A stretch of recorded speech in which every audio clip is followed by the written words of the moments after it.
Howdy folks, welcome to Adventures in Alberon, our 5th edition D&D campaign. I am Joe Treff, your Dungeon Master, and this evening I am joined by Matt, Alana, Hannah, and Tina. Dan, unfortunately, is not with us this evening. He is celebrating his father's 85th birthday, so happy birthday, Dan. A couple of announcements. A family member. You didn't mean a baby. No. You let me think it was a baby. Sorry. You didn't catch that in the rest of the context? You said it wasn't a baby, like a fresh baby, and I was like, oh, they waited a year anyway. It wasn't a fresh baby, so it's a year. Yeah, they get kind of stale about 9 months. Anyways, neither here nor there. Dan is not celebrating a baby. It is an 85-year-old man. But happy birthday to him. Sorry. This whole thing. I'm so sorry, everybody. Anyhow, a couple of announcements before we get started. Last night we played Mosaic Team 5, Session 21. That is our Starfinder campaign. Set very much in the style of Cowboy Bebop or something similar. It was supposed to be our beach episode. We are all beach themed. However, your group decided to go to the casino when you go to the Your group decided instead of going to the beach to go to the beach briefly at night and then go to the casino. It was a boardwalk. Yeah, no, you guys did plenty of stuff. It was beach adjacent. Yeah. You did end First up... night in the beach trip. You're not going to go to the beach right when you get there in the middle of the night. Neither you here get nor dinner there. and then you go. We ate dinner on the beach. To see people eating dinner on the beach in roleplay form, you can watch Winding. Starfinder Mosaic Team 5. That is going to re-air on YouTube on Sunday, 12 p.m., followed by this session, which will be at 4 p.m. And then the only other thing that I have to announce this week is for digital sound effects, music, and things of that nature, we have Sirenscape, which is a digital tool set for Dungeon Masters to include things like our very own theme song, which is playing a little bit in the background right now, or any kind of sound effects you want. You guys got to hear some loud ape sounds earlier, but Sirenscape, digital tool set. And with that, I can bring us into our recap. Oh, right, there's fudge here, too. Yeah. There you go. That's from Matt. Matt brought that. Sweetened every cent since 1947. Not a sponsor. It'll be a very chewy session. Anyhow. Not louder than the watermelon that we were eating last night. When we listened to it, it just... We need the buttons to Fate Changers. Last we played, you found yourselves on the edge of Gomjarin. This is a place that for you, Brenna, very familiar, your hometown, in fact. Though in the 2.5 years that you have been gone now, much has changed. You made your way through with Brenna taking pains not to look at the gathered mounds littering the streets of this ruined and quiet place. And so hard to notice small changes in the environment. As you progressed, it took a little bit to notice the body is no longer lying still, but beginning to twitch and move. And suddenly the streets began to come alive, as it were, with undead, swarming your group, and Oakfeld in particular. As you fought the shambling, gnomish corpses, to your horror, even once struck down, they could rise back up, assembling themselves from a mismatch of parts littering the ground. You found one of these creatures, a almost squid-like small being floating in the air, manipulating magic in an unconventional way, though you are familiar with this. This was a member, though massively physically altered, of the Choirgome, the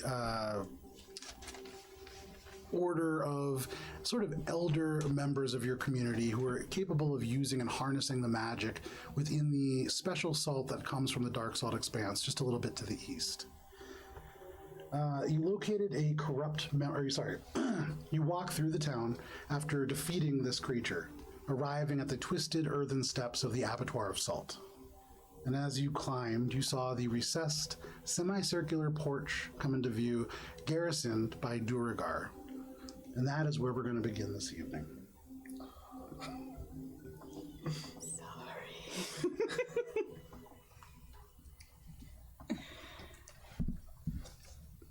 Hopefully it's not that bad. I'm going to try using my words like Joe said.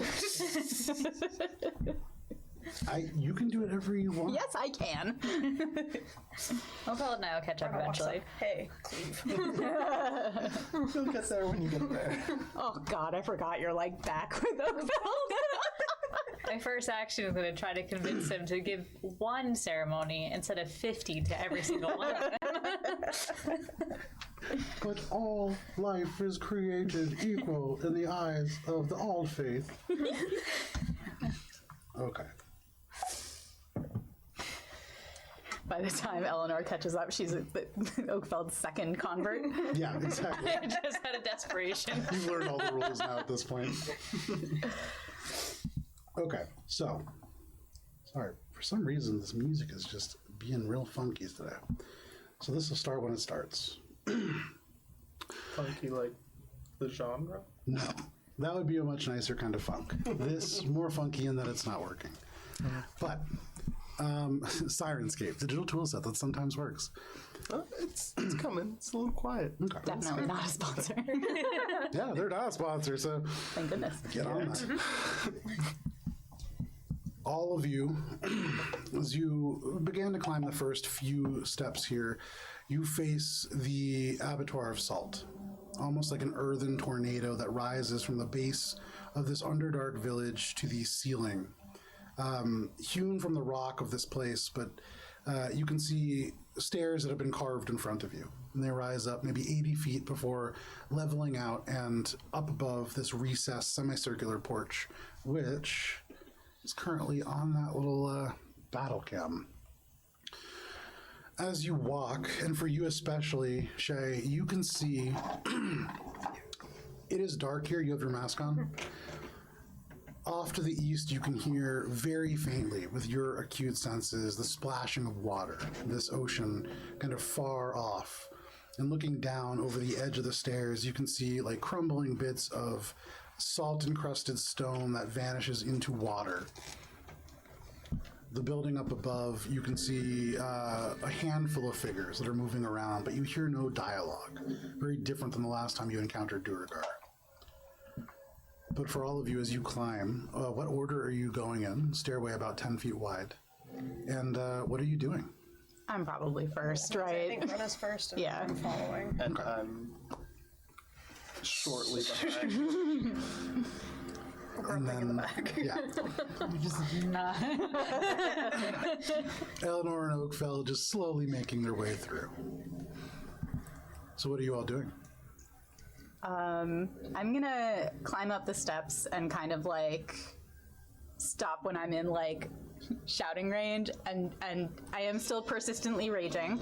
And I'm gonna say, what happened here? And I'm gonna point my axe at them, real threatening like. I'm gonna sneak. Okay. Make a stealth check. Make an intimidation check. That's Brenna's first natural one of the night. Nice. Good. For a total Kind of of stand behind her, trying to look intimidating. Okay. So 2. Stealth check. More than 2. 21. Nice. Okay.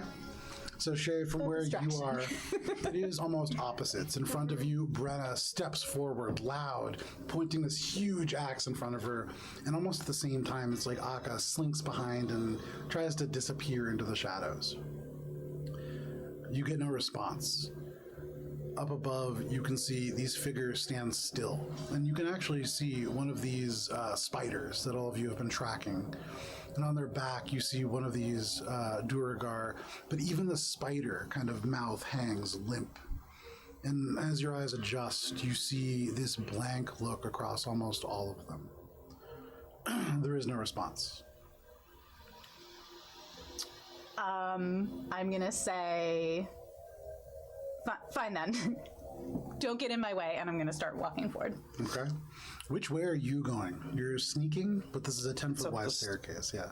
I mean, like, I'm just trying to get to the top quietly to see what the fuck is going on and why Brenna is yelling. Make a perception check. Sure. Like,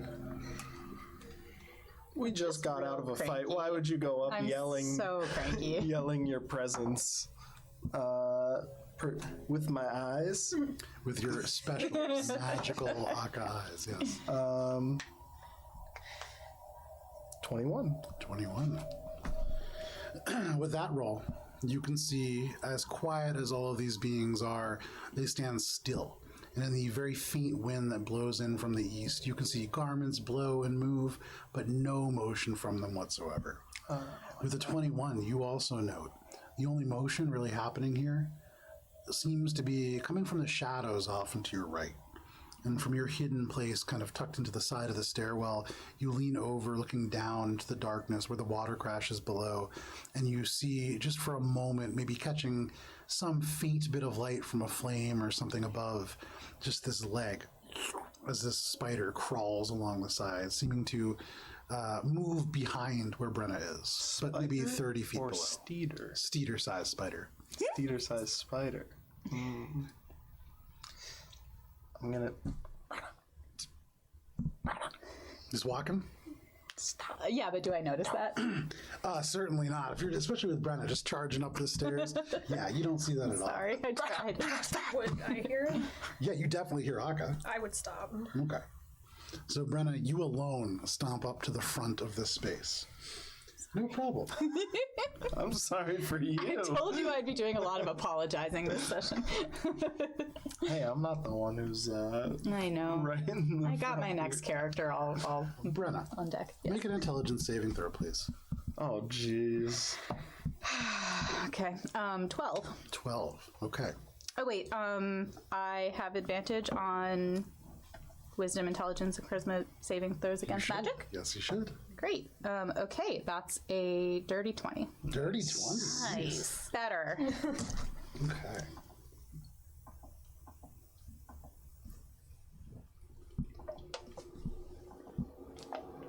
Brenna. That is a failure. Ouch. No. In this moment, as you walk up and you see this group of slack-jawed Duragar, beings that to you, very familiar. You're from the Underdark community. These individuals, they have a settlement maybe like a 4 days ride to the west. And you've seen them before. There is something very off about them. They're not undead. You do see this very shallow rise and fall of the chest beneath the various elements of plate mail and scale mail that they wear. But there is just this blank look. You think about everything that's come before you as time seems to almost slow down, about having to deal with Aka and his pestilence, about having to deal with Oakfeld and his just constant needing to do these things that slow your team down. All of this irritation that follows you, and then you look at these Duragar, very peaceful, very calm. And in the back of your mind, almost like something moving elongated fingers through the individual folds of your brain, you feel like something searches. But wouldn't it be nice just to join them, just to have that peace? And in the back of your mind, muted and muffled, you can hear, Brenna, Brenna. And then another voice, Brenna, you wish to be free of your axe. And in the background, don't listen, Brenna. We are a team.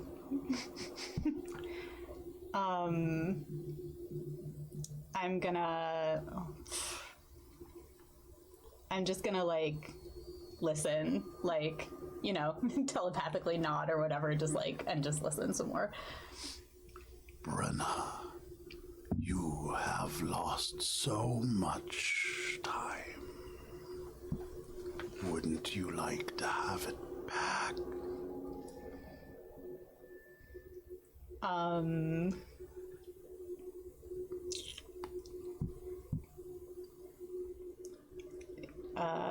There must be a catch. This is what you think? Yeah. You're so used to conditions and limitations, but Brenna, there are none. Not really. Do you want your family back, Brenna? Do I recognize this voice? Not that you can tell. How long is Brenna just standing up there? At this point, Brenna is like 5 feet away from one of these Duragar up on the top, and they're just staring at each other. This feels terrible. Yeah, I probably. mean, I would have turned back down to you. Like, what? Seeing what's going on, knowing what's happened before, I'm putting together that this is Zeistries. Because we're like going to get one of his pieces, essentially. Like, all these mind flared shits. I'm trying to go and like get Brenna out of there. Okay, so what are you doing? I think I'm gonna fucking pull her with the vortex warp. Okay, so what I need at that point then is for everybody to go ahead and roll for initiative.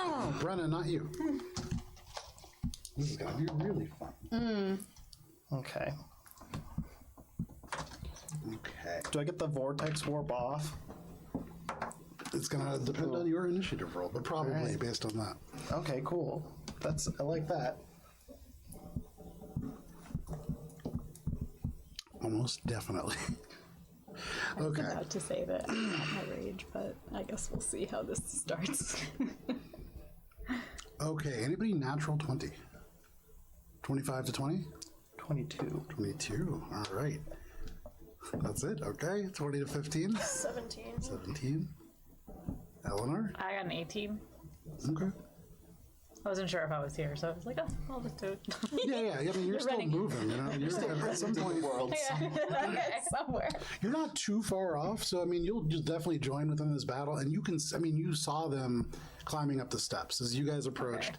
You know, you guys are en route at this moment, Okay.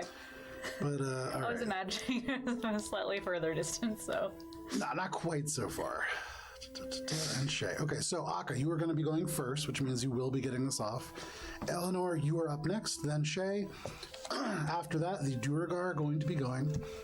Then this strange squid-like creature. And then finally, at the very end, will be Brenna. So Akka, what would you like to do? So, pulling Brenna with the vortex warp, if you're willing, or if you beat the save, or don't beat the save, I guess, rather. So it has to be a willing creature? Yes. It can choose to fail. You must succeed on a Constitution saving throw to not not get be moved. teleported. Do You can I choose to fail. do I have a moment where I'm like actively making a choice? Excuse me. I would say you can't choose to fail in this moment. You absolutely can accidentally fail, and that would Yeah. probably have a positive. Well, I was gonna say like I was gonna ask like if that was a choice, I was gonna ask like do I think I'm being helped right now? But I would say go ahead, roll the save. what is it again? Constitution save. Sorry, Matt. 16. Gotta beat an 18. There you go. So all of a sudden, in this moment, as you think about how nice it would be just to join this peaceful group, and you hear this voice in your head, all of a sudden, it's like that person is ripped away from you. How far away are you pulling her? So you're there. I can pull you back. I'm gonna pull you like 20 feet behind Shay and I on the staircase. 15 feet behind Shay and I on the staircase. Perfect. 20 feet. No problem. No. And Brenna, all of a sudden, as you like open your eyes, blinking from the air that passes by, you are behind Akka, behind Shay. But there's something weird about Akka being the closest one to you. But we'll get back to that. Sorry. Is that your turn, Akka? I'm gonna free action to Shay. We gotta get the squid in the right hand corner Who's this one? on the steeder. Oh, The thing, the mind control thing. The thing, or this guy? That little. Where is he? Oh, I pulled him off the map to use last time. Give me one second. Oh, I was like, Right here, right? it's like, yeah. man, Joe is usually so good at picking out minis that match what he's I thought describing. it's like by the Steeder. No, I used him in our. Oh well, the Steeder's like over the door now. They don't have a ton. One of them, it's kind of like. There's It two. sounded of like them, there was actually. another Steiner. That's Oh, there's a second Steeder that Right. you're also getting. A spooky, sneaky one. I'm not getting him right now, but I don't know where I put my little guy. So That's fine. we're gonna use a little grung. Oh. Not glove. I have glove in a special place. I can grab glove whenever I need him. All right. So like behind this barrel here. Yeah, he's behind that barrel, but then 5 feet closer to the table, he's kind of like almost tucked down in the shadows. Yeah. Okay. Perfect. Yeah. Okay, no problem. So, anything else, Aka? That's my action. Bonus action. I think I'm gonna use my fucking second wind and regain some health here. Okay, yeah, go for it. Let me see what it is now. I think it's a D10. That's all I'm doing though. So Okay. that'll be it. Oh wait, I already used my second wind. I'm gonna manifest my echo. Okay, fair enough. Do you have your echo? I got this swirly one. I don't know where problem. fake Akka is anymore. It's been used for too many other minis now. And I guess I'm gonna put it like kind of holding the line at the top of the stairs here. Okay, you turn, you shout to Shay, and then you turn back to the enemy force. And as you do, your echo separates and manifests right in front of this group of Duragar. They don't seem to react. But anything else, Akka? No, that's it. Alrighty, that brings us to Eleanor. Eleanor, you and Oakfeld walk through the ruined streets of Gomjarin. And in this moment, as you are walking, Oakfeld stops. And you see he looks up, and you hear him whisper in this silent space, "How is my honor?" And he closes his eyes and just begins to breathe. What are you doing? All right, Oakfeld. We are a little bit behind, and I know it is very important to do the final rites. I understand that, but we need to go. We need to, like, double time it to the tower. When the green matron speaks, you have only to listen. And he holds his hand up to his ear, and you listen, but you just hear almost nothing. Just like faintly, like little pebbles dropping somewhere off in the distance, maybe a little howl of wind, but almost nothing. Okay, we're going. I'm going. Realizing that Oakfeld is gonna take Oakfeld's time, I remount Ethel, or at least try to remount Ethel, Okay. and I'm like, listen, we have to go catch up with the rest of the group. We should go.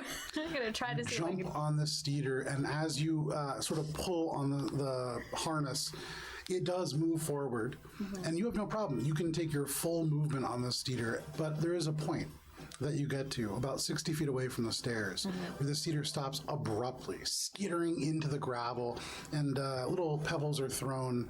And what is your passive perception? Low. 15. Okay, you needed a 14. Oh. You can see around you in this moment as you stop, almost in a perfect circle, right where this steeder has stopped, not a single corpse. 60-foot ring all around, just empty, almost like a crescent moon or like a bite taken out of this just mound of destruction. You do see places that look like things have dragged away. You see footprints. But also, as you follow these footprints up to the steps, you see a few of your friends beginning to engage in some kind of magic. You see Brenna suddenly back on the stairs. Akka suddenly manifests their echo. What would you like to do from there? I'm going to curse to myself that we do not have the I don't have the wherewithal for this today. And I'm going to ask Ethel if we could go up the side of the tower to get up there quickly. And it just kind of starts hauling around the side of the corner. You feel even more the bristly kind of legs brushing by you as it moves. But no problem. Yeah, it seems like it'll take you up the side. Okay. That is your turn, Eleanor? Nope. You basically reach the bottom of the steps. The rest of your friends, between Brenna about 60 feet up, the rest of your friends maybe 80 feet up. Okay. But you're pretty close. Okay. That is your turn, Eleanor. That brings us to Shay, and the Duergar are on deck. Bonus action for haste. Okay. And Aka, you pointed out where the squid creature is vaguely. I kind of figured that my echo form would be holding the line, but like kind of staring at the main threat, which is the squid thing. Okay. Yeah. Which you had seen the one before. Right. The little brain buddy. Great. I'm going up and going over the barricade instead of going between them. Yeah, no problem. You run up, stepping on the spiked point of the barricade, and just step over it, no problem. And then I assume have a better vantage point from this point, seeing where this creature is. Yeah, I would say with Akka giving you the general sort of point, you can turn, look, and there is only one purple squid-like creature there. Jumping over and like landing on top of it. No problem. Because I can. I'll put you on the table for That's now. 29 to hit. 29 hits, yeah. Put everything you got into that thing. Really Or give it a good 11? bop. 11, okay. Good Bob. The Shay story. 24 Okay, 24 hits. for 13. Okay. And ooh, natural 20 Yeah, that's going to hit. for 21. 21. And he can make a Constitution saving throw if he's still up, which I assume he is. Yes, he is. Give me 1 second. There. That's a crazy roll, and that is going to be a failure. So, well, actually, hang on 1 second. Nope. They are stunned, I assume? They are stunned. Can you put that on the End of roll? my next turn. So you dash over, stepping on the point of this barricade, and jump off.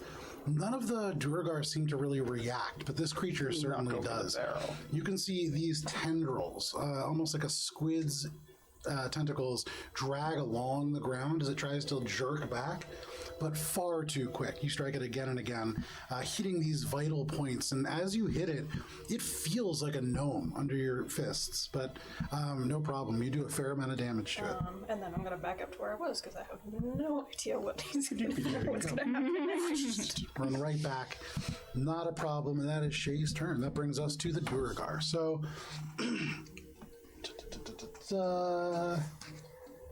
Brenna's all the way back there now. So it's gonna be Shay. Okay, so Oh, my echo form's there too. yeah, for whatever reason, it doesn't seem as if they're especially keen on your echo form. Almost as if they've seen this before, or whatever entity is piloting them has. Fucking sex. So these Duergar are all going to rush at their full speed to Shay. I believe 1, 2, 3, 4 of them are going to make it. Okay. 4 of them are going to make it with the ability to attack. Everybody can kind of get to within range. That Duergar you see on the Steeder stays where they are, kind of defending that squid-like creature. But the rest of them all crowd around. So, Shay, you have seen creatures similar to this before. You remember fighting these Duergar who almost had monk-like abilities. And these appear very similar. You can see almost the same kind of red and gray bands around the clothing, although tattered and a little dirty. What are you looking at? Just that mini in the a middle weight- is yeah. like really Weighty solid. boy. Yeah. Yeah, those are a lot of those are steel. I painted all those, I think. Yeah, they look good. Thank you. So, lost my train of. Oh yeah. So you've seen these before. You know that they have some kind of monk-like abilities. But in this moment, with your haste, everything's slowing down. You see all of them turn at the exact same time, just heads, to focus on you before they come to attack. And there is a difference to this. However, you're taking a lot of attacks. Bring it. Are they in the hallway now? Yeah, they're all clumped up I on the think stairs. if the big boy comes through, well, they haven't exited my space. I guess they're just in my space. Yeah. Okay. So I'm not touching you. these despots are going to take a number of attacks. The first one swings with 2 Iron Fist attacks. The first is only going to be a 13. That's a miss. And the second is going to be even worse. No, that's also a 13. Never mind. That can't be right. A 13 and a 12. So next one is going to take 2 attacks with Iron Fists as well. That is going to be better. That is a 25 and a 26. So you are going to be taking 9 plus 5. So that is going to be 14 from the first and 15 from the second. And I need you to make a Constitution saving throw. Oh boy. Sorry, a Strength saving throw, please. Oh boy. Not that you're not proficient in any of them, but That's a 27. 27? Yeah, that's going to succeed. So as he hits, not like you, when you hit, this is a precise point that you hit to kind of make muscles and systems lock up. This is pure force, and it doesn't really seem to matter where this individual hits. If they hit you hard enough, you sense that your systems will lock up as well. However, able to withstand the assault of the first 2. The third... that is going to be a natural one, along with a 29. So you see, as this one goes, they're going to swing with their Iron Fist attack. That is a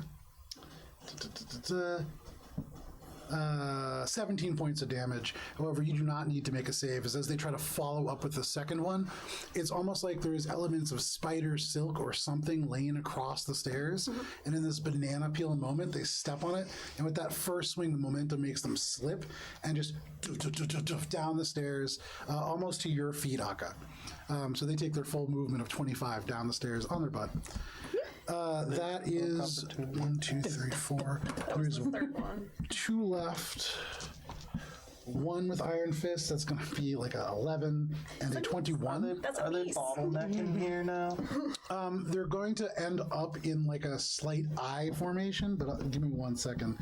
I'm not even going to bother. That's the top 16. So they pour into you, striking again and again and again, but there is something more mechanical about their movements. They're not hitting with the same skill as they used to, but there is something else to these touches and abilities.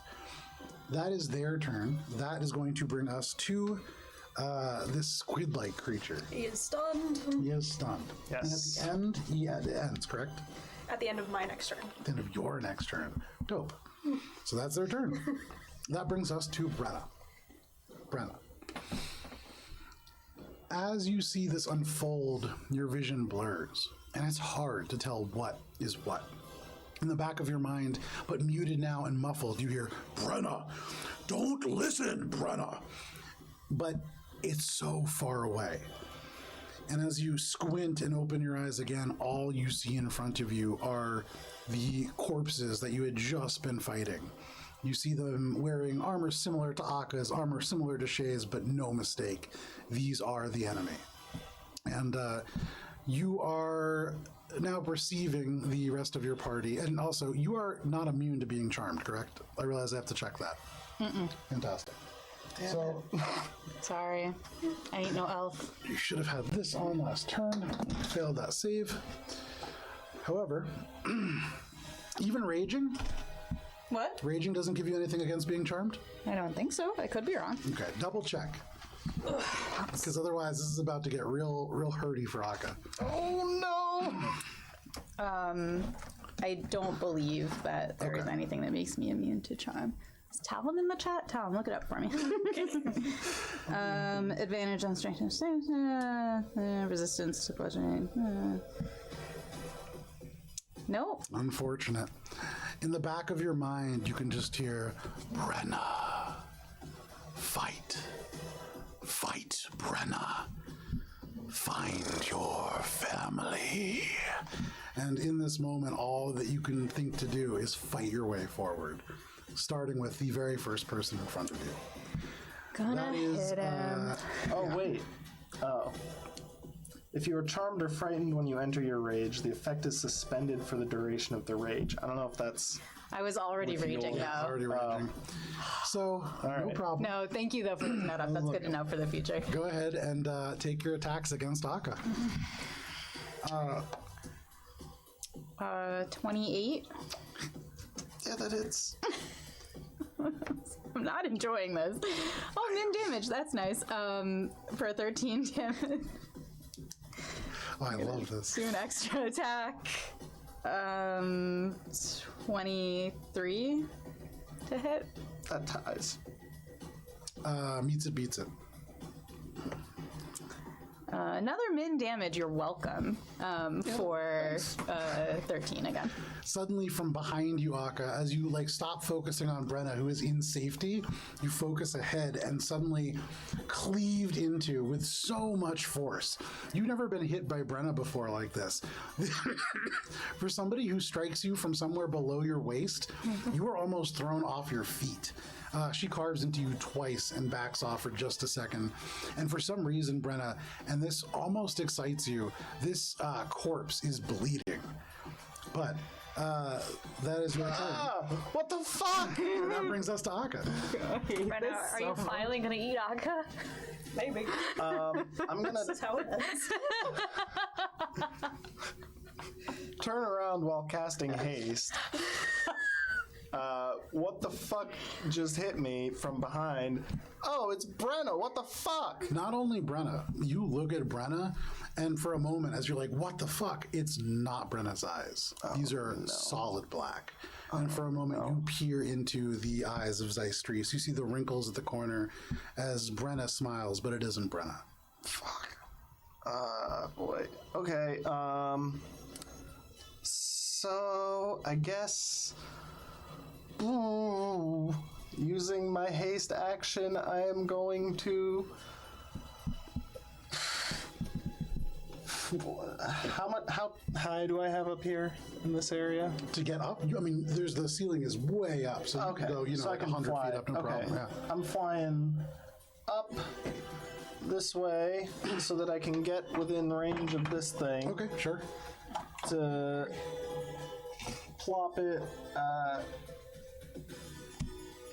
right in between Shay and my echo form. Okay, so you're gonna vortex warp. Yes, I'm gonna vortex warp it to Shay's physical range in front of all of the Little minions. invalid thing.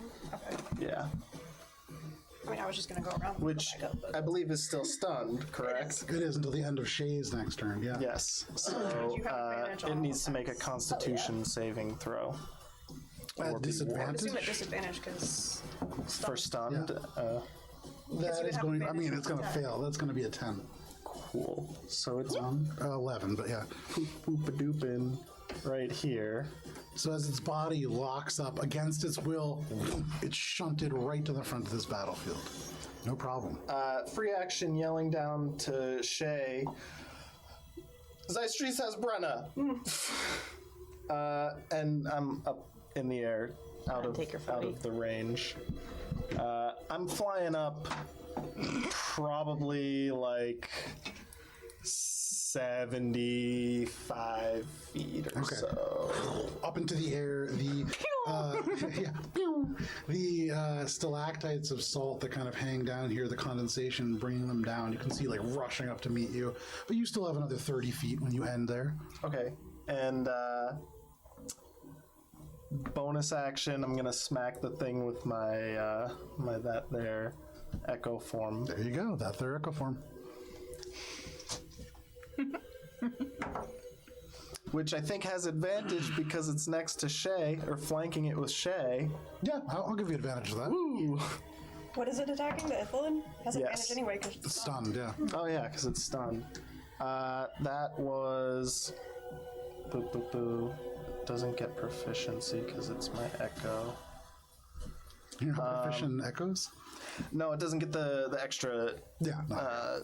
So that's an 11 to hit. No, a 6 to hit. No, 6 to no, hit? sorry. 30-20 to hit. The bonus is a 6 now. What? Where did all those numbers come from? I was looking at the bonus, but not adding the dice. A dirty 20 hits, yes. A 6 doesn't, and an 11 doesn't, but a dirty There's 20 11 hits. minus 5 equals 6. Okay. Plus 14. There we go. Here it is. Got it. Yes, dirty 20 hits.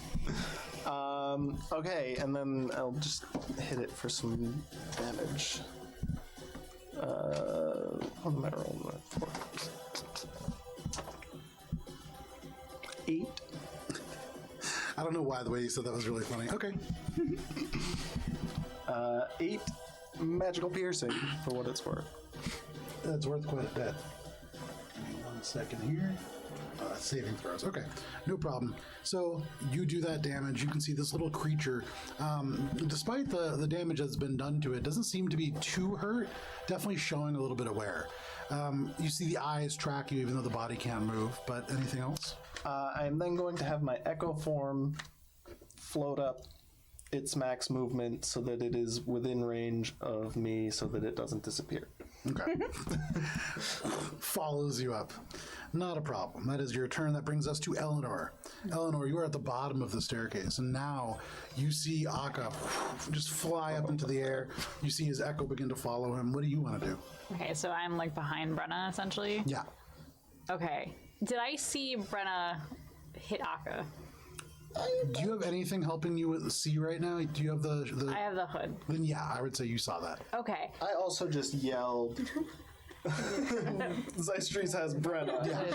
I would say you hear the echoes of that at the very least. Okay. So, trying to assess what the fuck. Yeah. What I remember, like, thinking back to when Zystrees last took over someone, hitting them would help knock them out, It seemed, yeah, seemed to. right? Okay. So I'm just gonna be like, oh Christ, and I can take on the daggers and just stab Brenna. Make an attack roll. You're coming up behind. I mean, I think technically this is at advantage, so yeah, this would be a sneak attack.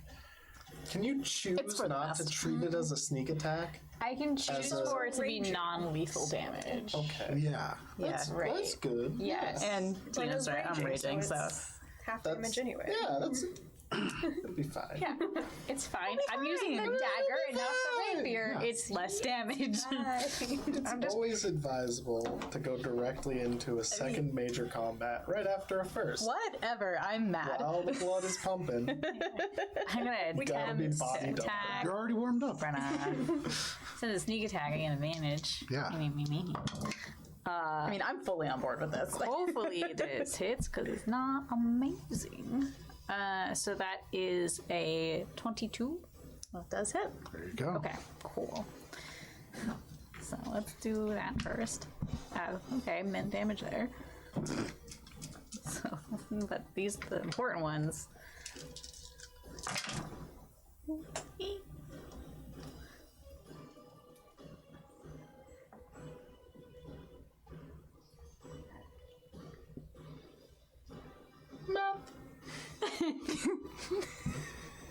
That probably helps a lot. It's a total of 38 damage. And I'm gonna be like, Brenna, snap out of it! We need you on our side. Yeah. Half. That's the total, yeah. 19? 38, yeah, 19. 19 points of damage. still pretty hefty.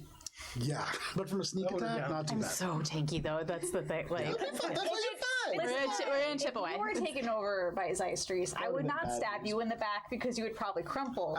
Most Brenna, I have a little bit more Yeah. faith in not crumpling immediately. I mean, at this point right now, yes, I would very much crumple. Just smack you across the face. I'm actively So crumpling Eleanor, right you now. stab Brenna in the back. You feel the dagger just right into your friend, and as you pull it away, there is a gout of crimson. But Brenna doesn't even seem to turn around. Ah, Christ. So I'm gonna then back up because I can. And I don't have to disengage because I'm fun like that. And the next closest is footwork. the guy that fell, right? Yeah, you would see he's probably like maybe like another 15 feet up from Brenna. So like right between. If Akka was not flying up there, it would be right between equidistant between Akka and Brenna. Okay. I'm a little closer then. So I'm going to step to the side, back up, trying to get out of Brenna's immediate range. And then use my bonus action to send the rapier at the dude that fell. Okay, go for it. So. Terrible. 15? 15? 16 is going to miss. Okay. So this rapier out and through the chaos of the battlefield, this little creature, stunned as it is, almost kind of like stumbles, and you miss. Okay. Oh, sorry. No. Am I behaving as Brenna normally would in terms of like doing things that benefit her in battle? Not really. Okay. This is kind of hazy, So I'm not gonna roll on the wild magic table when I get hit because that's something that rational I think Brenna you do does. because I don't think that's a thing that Brenna controls. I think that just happens. It's an option. It's a reaction. Then yeah, you don't have to do it. Absolutely you don't. All right. So, Eleanor, that is your turn. That brings us to Shay with the Duragar on deck. Well, now I have this little creature right in front of me, so he's getting hit. Oh no. He's so soft. Good. Smoosh him. 23 23 hits. Smoosh him mightily. for 9. Natural 20. Second miss. 17? 17. Oh wow, I got lucky on that. Yes, you did. Natural 20. That's 3 in 2 turns. Incredible. But that's with a monk. You just have so many attacks. It's just weight. Check the weight of rolls, those. you know. It's the same dice I use every week. 13. 13. 28. 28 hits.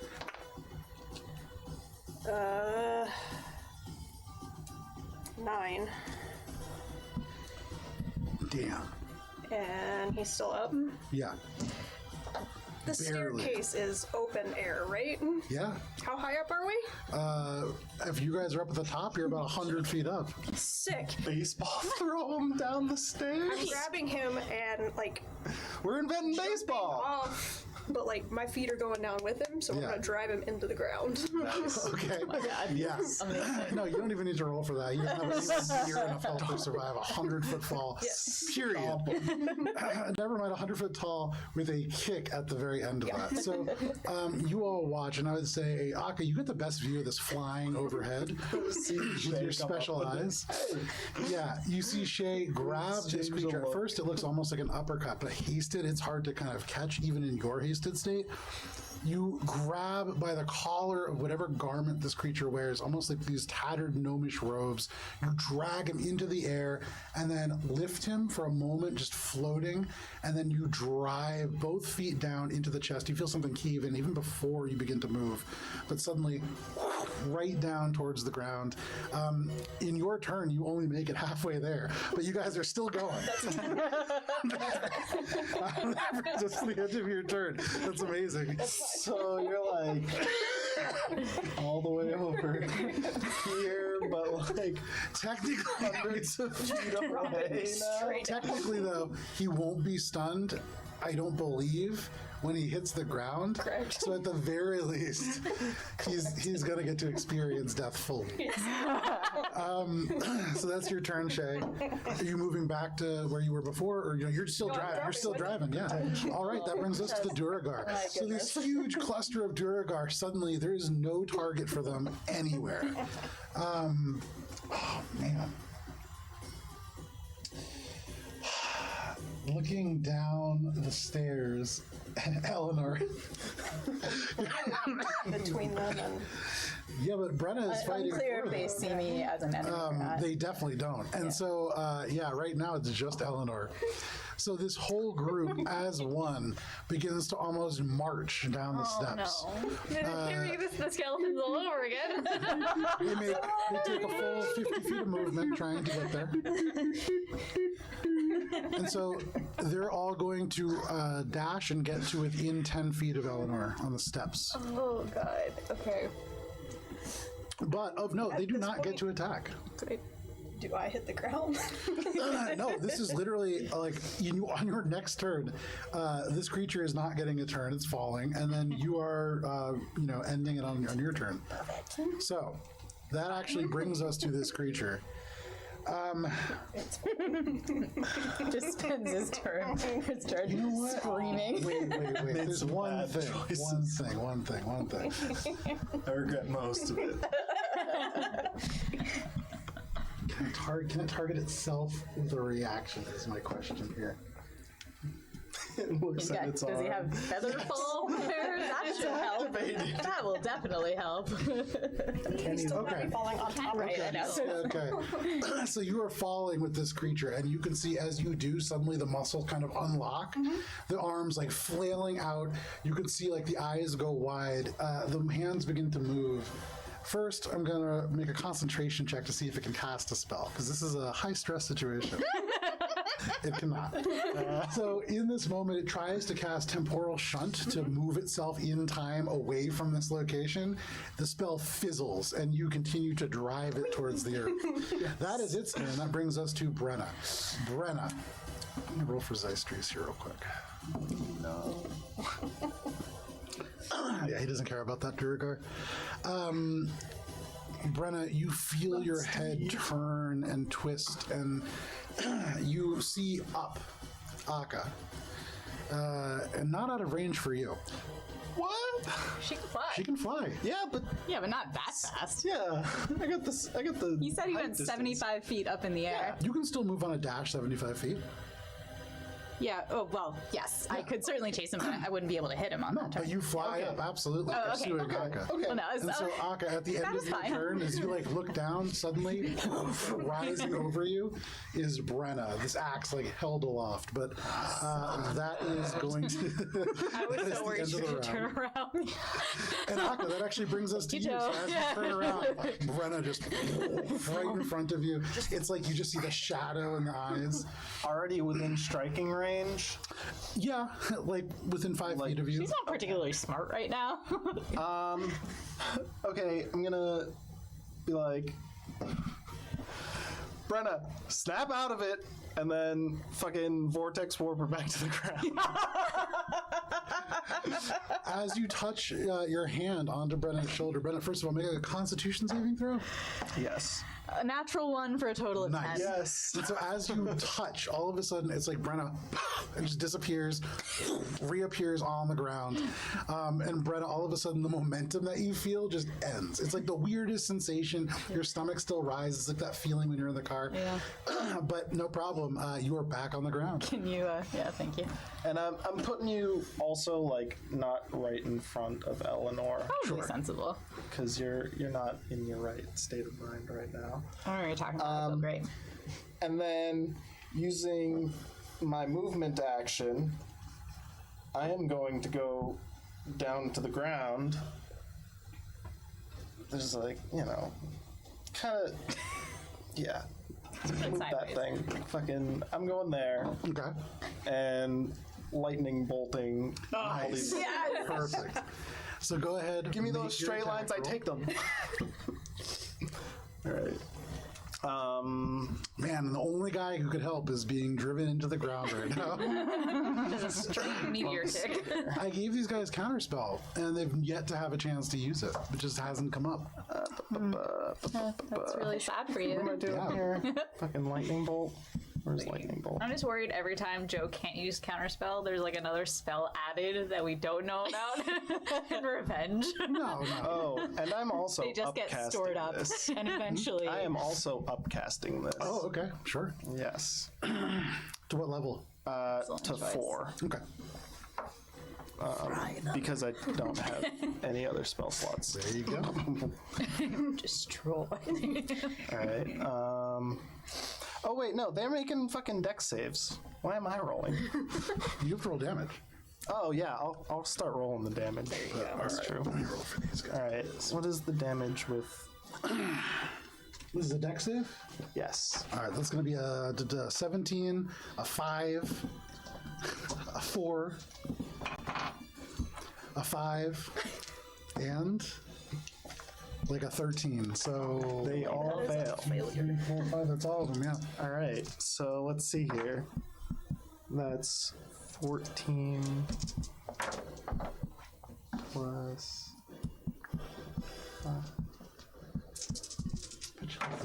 guys. Even Oh boy.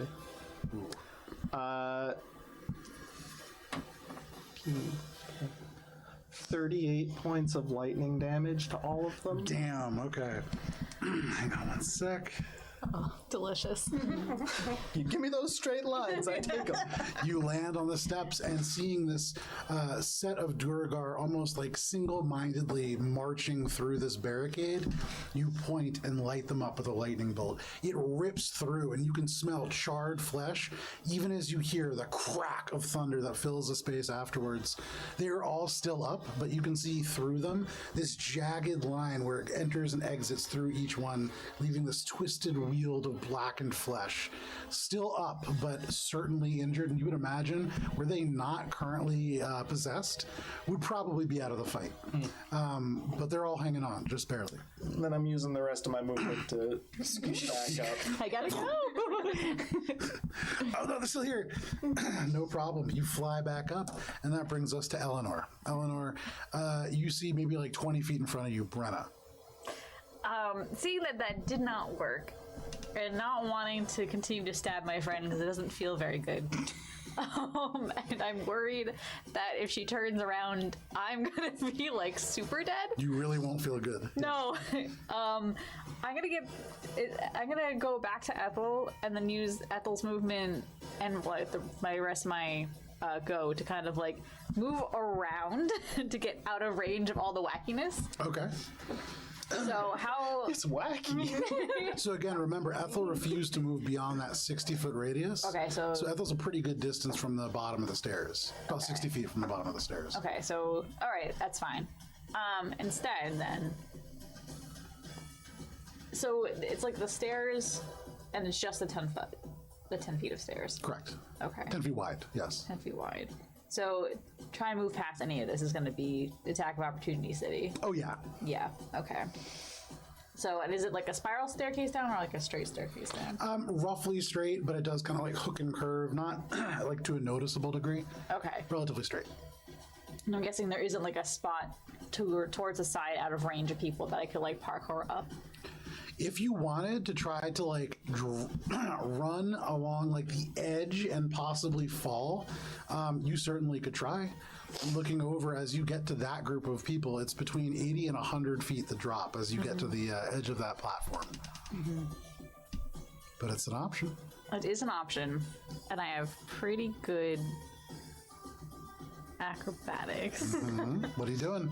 I'm going to try to do that because if Brenna's axe hits me, I'm dead anyway. Make an acrobatics check, yes. This is me. So I don't want to kill my friends.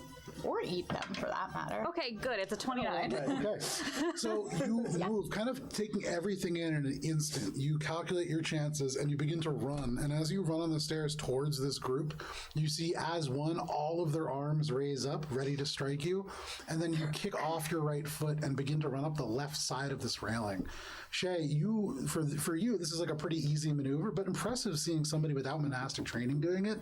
You see running up the railing of stone, no more than a couple inches wide and just out of range as these individuals swing at you. And it's almost robotic as you go one at a time, just out of range.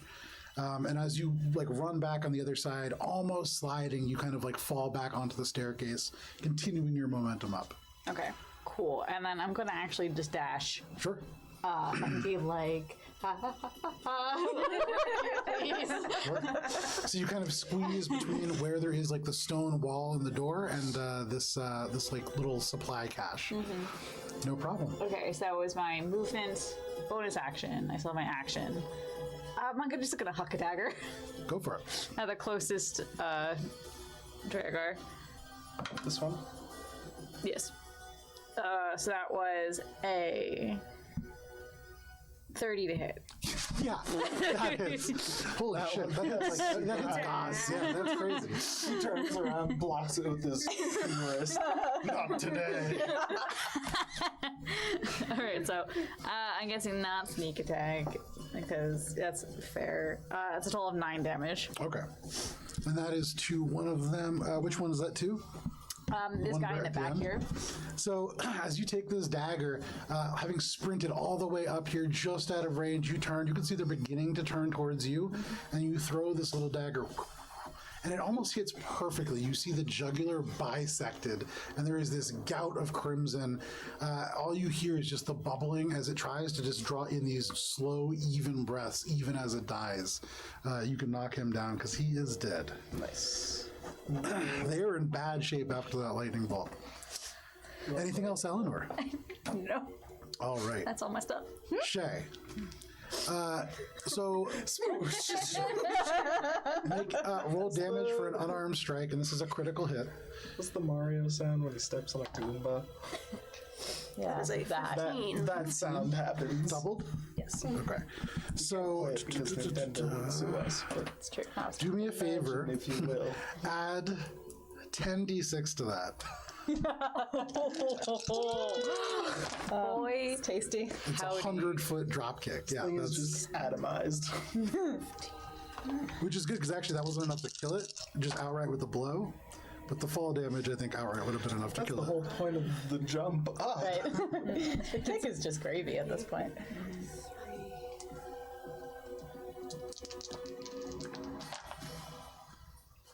This is 40. This is 40. Like this. Very good. Very. So Shay, as you drive your feet down to this creature, you can see the hands moving furiously as it tries to cast something, anything to get itself out of peril. And then at the last second, you see suddenly the blackness fade, and it's just normal gnomish eyes that peer out through this creature's face right as you impact with the ground, and your feet drive through its matter. Your feet land on the dirt and the ground, and this creature just splatters. Like not even just bisected, there are just organs everywhere. And you, like, there's this like powder of blood in the air. It settles down around you, and that's what happened. He is really dead. The most dead that any creature in this campaign, I think, has ever been. All right. Anything else, Shay? That's basically a free action leading off the last one. So you still have your movement, your bonus action, your action. Yeah.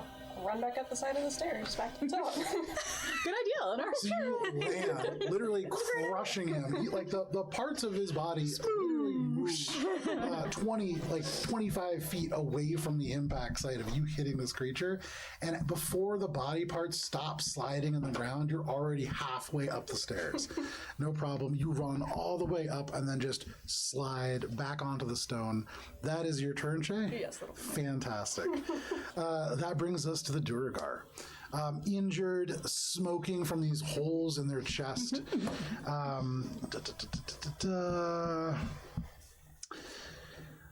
Shay is the only person in range. Shay, you're just going to be getting a lovely assortment of attacks again. They turn and begin to pummel you, and Eleanor, from your hidden vantage point, you watch as you're like, oh, I'm safe. Then Shay lands, and they just pile on Shay, and you're like, oh. Shay, that is going to be literally 2 natural ones for the first one. So you They watch. start falling. Yeah, Just like this first guy goes, and with the momentum that you still have from This running is up the side of the My reaction stairs. to disarm him. Yeah, no, not even to disarm him. You duck, and as you layers back up, this is like the Bruce Lee, and you hit him in the back. He goes over the edge of the stairs and just falls another 100 feet. He only makes it 50 feet over the course of your turn, so he's still falling. But I'm going to rule him dead preemptively. this one? Yeah. Yeah, the second one right there. The next one is going to go ahead. That is, he rolled a natural 2 and a 10 for a total of 19 to hit. That is a miss. And then the next one, that is finally maybe going to hit with a 26. That'll hit. And then the very last one with their 2 attacks, that is going to be a 11 and a 25. The 25 will hit. Excellent. Use my reaction to disarm the first one when his first miss. They are using their arms. Okay. So they're using this attack called Iron Fist. I mean, Rip rip their off. arms off. Pop it right out there. You take 7 points from the first one. Disarming them. She did it in the last one. Literally pulled the arm off. they were bums. 12, 15, 17 points from the second one. Right. And go ahead and make a strength saving A throw. little more fleshy, fresh, alive. They were He alive. said we could tell that they are alive, yes. They were alive until the lightning bolt. 23. Oh, 23? oops. 23 saves. This massive hit, the strength almost overwhelming, but turning your body and sort of taking the strike as a glancing blow, you're able to deaden the momentum and not get knocked down. That is their turn. That brings us to this guy who's dead on the ground in multiple pieces. That brings us to you, Brenna. Brenna. How am I doing? At this point now, as things begin to flicker and fade, it's almost like this illusion is beginning to unravel around you. The effort of keeping all of these beings in line as they are struck and destroyed seems to be tough. And so for a moment, you hear louder in the back of your mind, Brenna, listen to me! Go ahead and make a intelligence saving throw, please. 19. 19? Oh, nope, sorry, I have advantage. Still 19. 19. Unfortunate. It's very unfortunate. So you look forward, you see just this swirling melee, and then again you look up, but this time in the back of your mind you just hear, don't bother. And you turn. You can see Shay, this group. You could roll a 19 on your intelligence save? Okay. Sure did. In the back of your mind, you hear, so unfortunate, Brenna. But I'll reunite you with an old friend soon enough. Goodbye, Brenna. And then suddenly this feeling lifts from the back of your mind, and you are no longer charmed. Hell yeah. Weirdly, it feels like you've forgotten something. But that is your turn, unfortunately. That's my whole turn? I don't even get to, like... The save happens at the end of your turn. All Oh, more for okay. flavor and for That's roleplay. fine, yeah. So, Akka, you are up. You can see this smoking, shambling group of gray dwarves barely holding themselves together, engaging Shay. What do you want to do? Well, I am pretty much spent here with what I can do and the limitations of fucking bleeding out right now. So, hasted, I'm gonna get within range of this chunk of people here who've kindly stayed in a nice little bundle, and I'm gonna shatter them. Okay. And so that is a con save? That is, yes, another con save. Okay. That is I'm better. staying the 60 feet away, floating, assume which you're I think I'm centering it. still, centered Way on them. So Does a that 19 pass? one, yes, Okay. 19 pass. That's the only one that succeeds. Okay. The other ones all roll lower than 10. So Okay, cool. So they're gonna take. they have like good constitution too. But Not good enough, suckers. Ooh, okay. That's 17 points of thunder damage. okay, Akka, tell us how it happens. They explode. So in this moment, Shay, as you turn in your like, hasted reaction, you feel these hits raining down on you. It's you like turn ready to unleash this blow upon them. It's happened before. It kind of like, there's like that shock wave of like a sound, and then it kind of implodes and then just explodes, and they get, Very good. yeah. Bubble. And in this explosion, you feel little bits pelt your face and body, kind of mixing into the white cloth with the remains of the creature that you drop kicked down 100 feet. But in this moment, as body parts more than the undead battle actually litter the ground in this place, I'm going to take you guys out of initiative. The Steeder's still. That was the guy that crawled down. You saw the spider leave. Oh, the spider's totally gone. As far as you can tell. The Steeder is totally gone. All right, I think that deserves some. Hell yeah. I'll tell you, that was the backup plan if they couldn't take Brenna. Not a sponsor. So, in this moment, give me one moment here. What kind of fudge is it? Chocolate, peanut butter, chocolate, and salted caramel. Is it milk chocolate? I don't know. Then Probably. I cannot have it. But thank you. Can I have hers? Can I have her allotment? Are you lactose intolerant? Yes. I'm very badly lactose Me too, and I eat ice cream all the time, and it's just, I gotta learn. It's like I take lactate now, but like I've slowly been building up a resistance to lactate, I think, or like my lactose is becoming stronger. I don't know how that happens, but yeah, it's not good. Anyways, you all now stand on this enclosed porch or on the stairs, depending on who you are. The heat of battle dying down. If you were hasted, that is also now ending for you. And littering the ground here is just blood and body parts and corpses. But in front of you, there is this doorway. What's up? Can I ask a question? Yeah.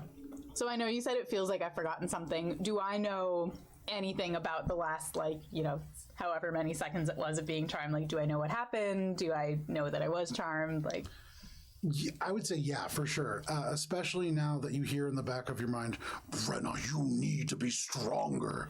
And like this like creature beginning to like chide you now. Okay. You feel like, how could you have seen any of that? It's almost like you can remember what it looked like when you looked at Akka and saw an enemy.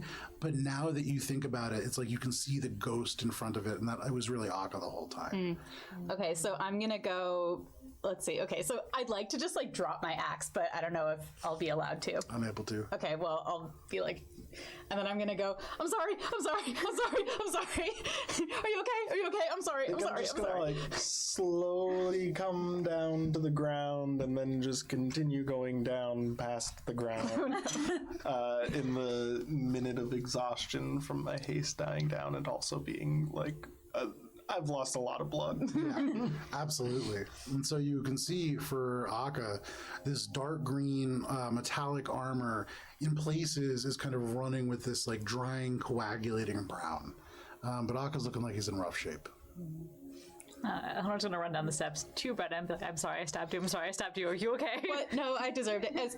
Did I say already that I dropped my rage? I dropped the rage, finally. You dropped your And I'm just gonna like sit down and feel miserable. That's like all I've got right now. Hey, samesies. Yeah. I'm just gonna be like, where's Oakfeld? Someone heal him. Someone, are you okay? What's anyone? Okay, like I just can't even. And I'm just gonna like, the forge key and the other thing we're looking for. Make a perception. Oh right, we came here. Or he was shattered.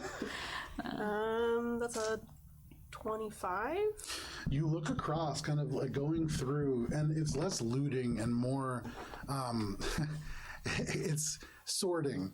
There are just pieces, and so like you pick up a piece of cloth that at one point was a robe, and there's still an arm in it, and so you expect to pick up a body, but it's just the arm. It's you guys made a mess of this. There is no forge key that you can find. Okay. Here and there, you do find these hollowed out little pieces of Duragar money that, relatively useless to you. Their weapons are still there. Their armor is still there. Tossed if it's not important. But you don't find the forge key. Okay. Your eyes do wander up to the door that you can see. About 15 foot wide. These are steel doors, gleaming and shiny in the darkness. They have a trio of salt crystals, one on top and one placed to either side. They seem to be almost magic. You can kind of see this glow around them, although each one's slightly different. And you would imagine this forge key probably, since you saw it when you got to the edge of town, now within the structure itself. Okay. So Oakfeld is, I left him behind. He, I figured something might be, I don't know where he is actually. That's about right. Elner's now gonna like look over to see if she can, I don't think I could see the ground.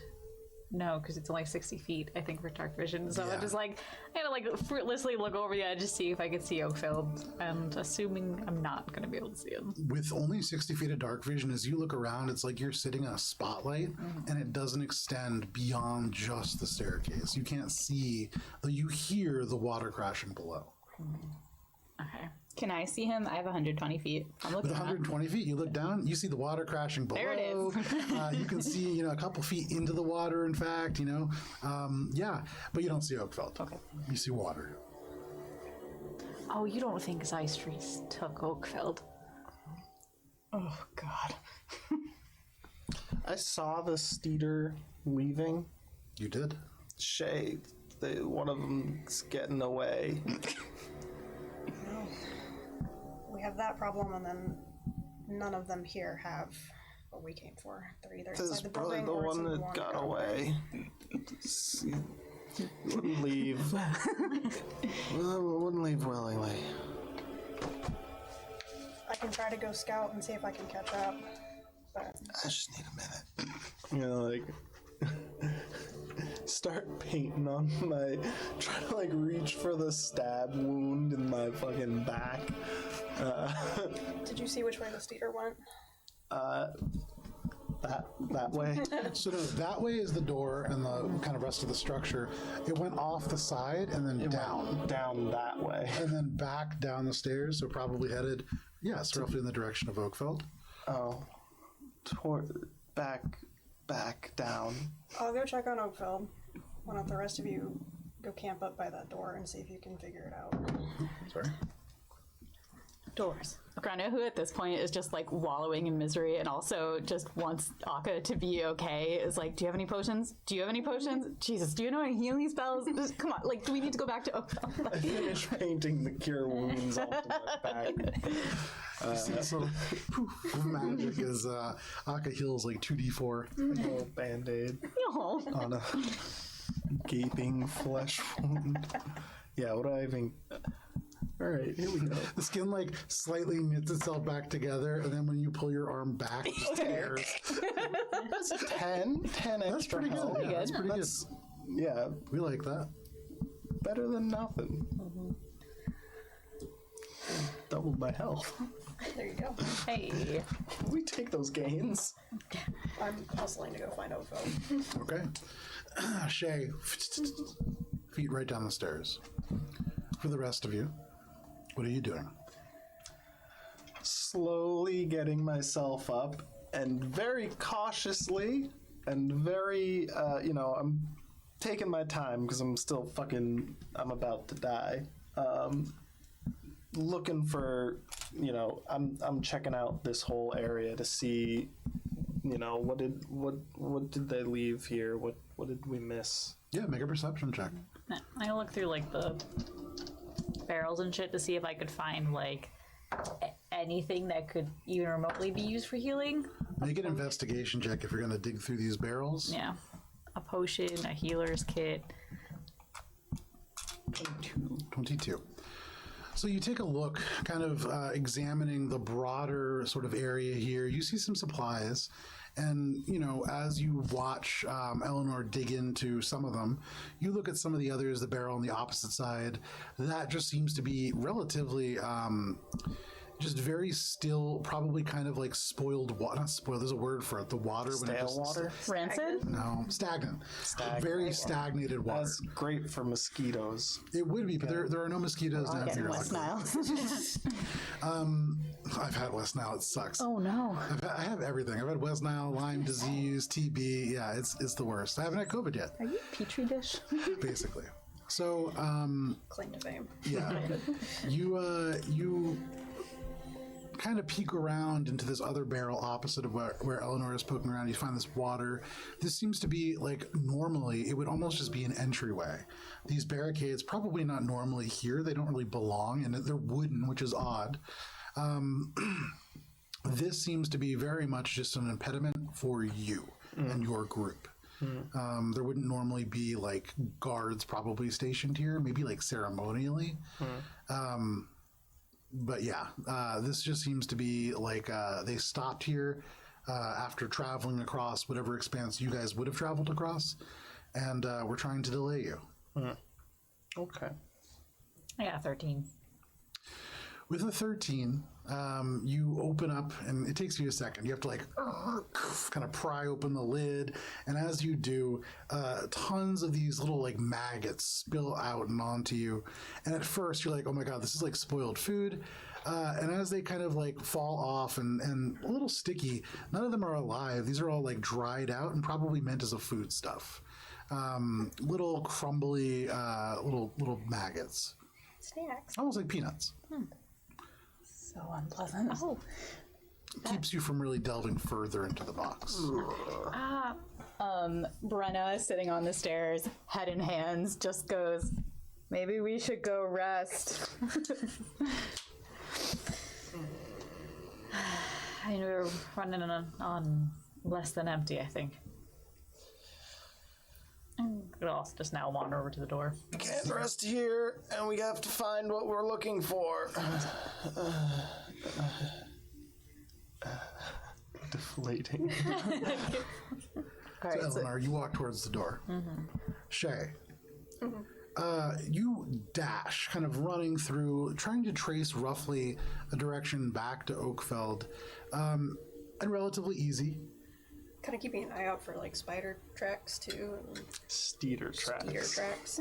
That's actually how you find Oakfeld. There you go. Steeder-sized spider tracks. It's easy to pick up these tracks in the sort of chaos that you've all left behind.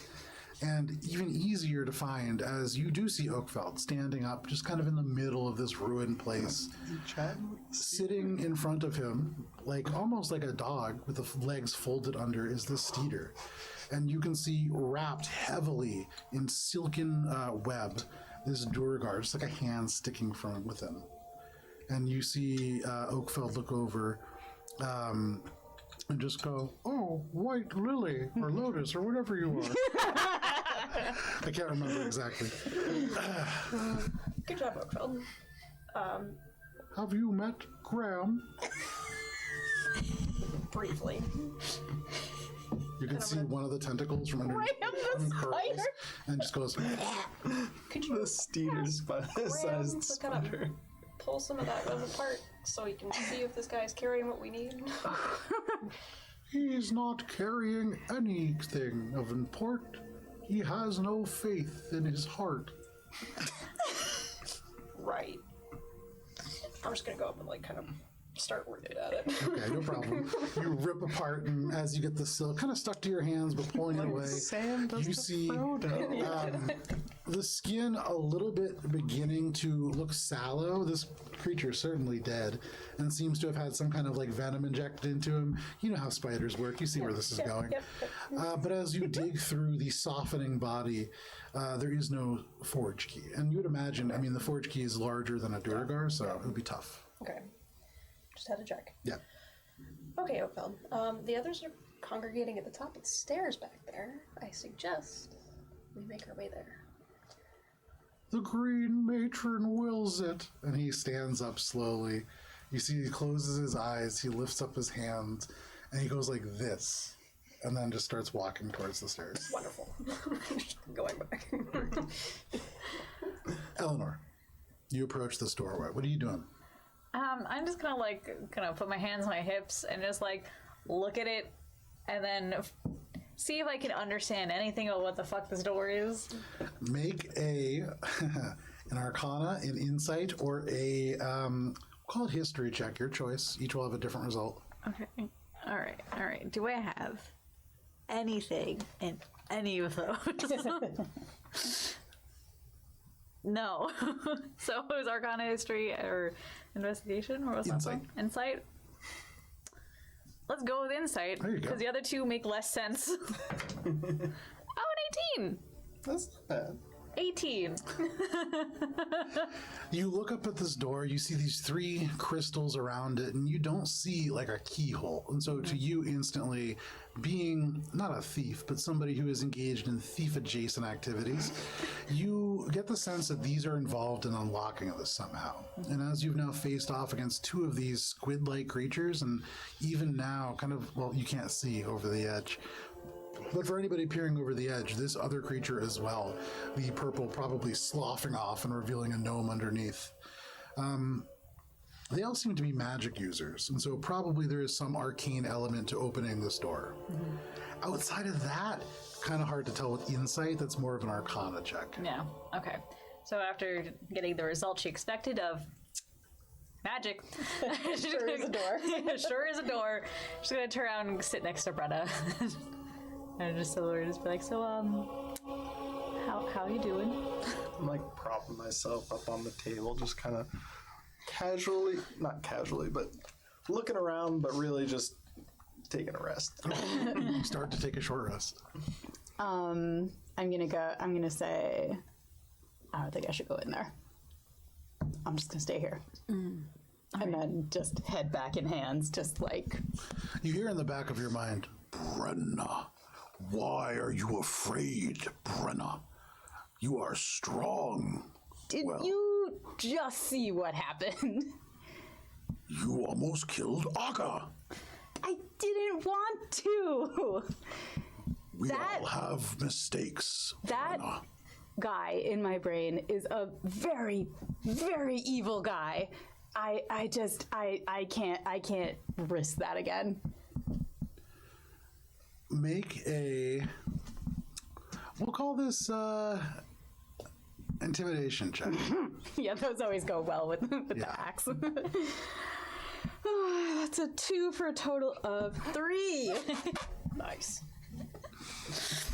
He's not. You feel this anger well up inside you, and the rage which normally bubbles out, bidden by you, always kind of just on the edge of the back burner, almost always kind of driving you forward. And you can hear this creature in your mind say, but then you lose everything, Brenna. And I lose everything, Brenna. You can lose if you want, but I can't. Man. Okay, fine, you've got a point. And I'm just gonna like look over at the door and see if I recognize anything. Make a Arcana check at advantage.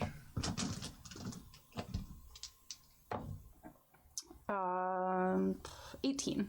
An 18. When you were young, you may have crossed up these steps and you may have even been into the first floor of this building. You wouldn't remember it very well. Part of that having to do with the kind of humid nature of the first floor. But what you do remember is the person who escorted you in here casting spells at each of these crystals. And each one seemed to be slightly different.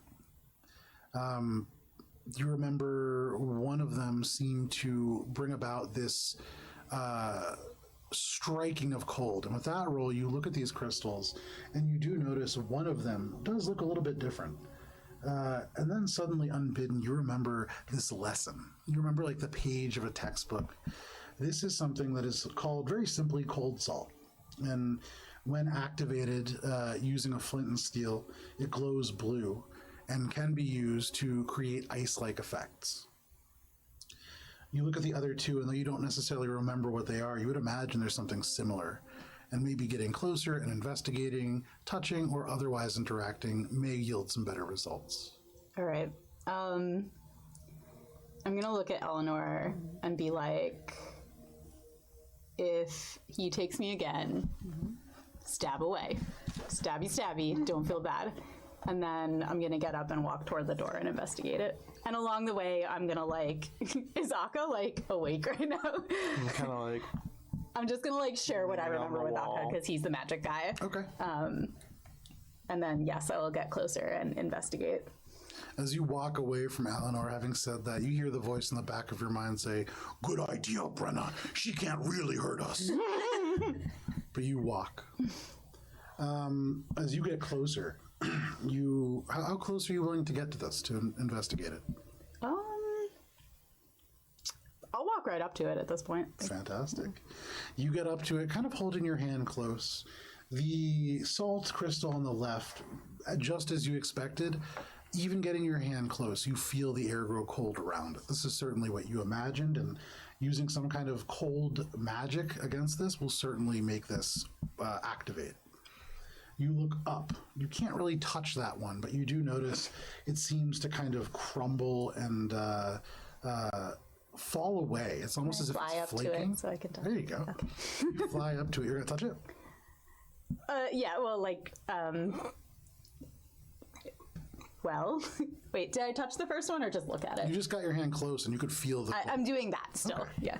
You get your hand close, and strangely, you can see it's like flecks of it falling away, almost crumbling like crystals of salt, but it never gets any smaller. You're not really sure what that means. And then the other one, as you float down on the right, you get your hand close and it glows slightly orange from within and you feel warmth. This is Ember Salt. You've experienced it before. It is hot to the touch and very similar to cold salt, basically the opposite. I would say with that roll, you don't really remember where either comes from, but you know that the left one probably responds to cold and the right one to fire. All right. I'm gonna, again, like, Akka's like the magic guy. I'm gonna relay this to him, but also just like to the group. I'm not like whispering it to him or anything. Sure. And then I'm just gonna be like, look, I'm sorry, that sucked, but also I came here of my own free will before Zeistries climbed into my brain, so I'm sorry. But like, here's what I know about getting into that door, and I guess we just have to figure out what to do next. Where are the Ember Salt and the Cold Salt? The crystal on the right side of the door is the Ember Salt. The one on the left is the cold. The one in the center, just this crumbling dark piece of salt. Is it identifiable looking at it? What it could have been before Make an it was Arcana check. crumbling? With your special items. 31. 31. This is not something that's used in artificing, but in your studies of materials, this has probably come up at some point. 31. This material is incredibly expensive. In ways, it looks kind of like a smoky quartz, but this is a material called dark salt. This is something that probably the only one of these three that is not native to this area. This is something that typically comes from the Shadowfell. The Dark Salt Expanse. Dark Salt Expanse is what that's called, yeah. Make a history check.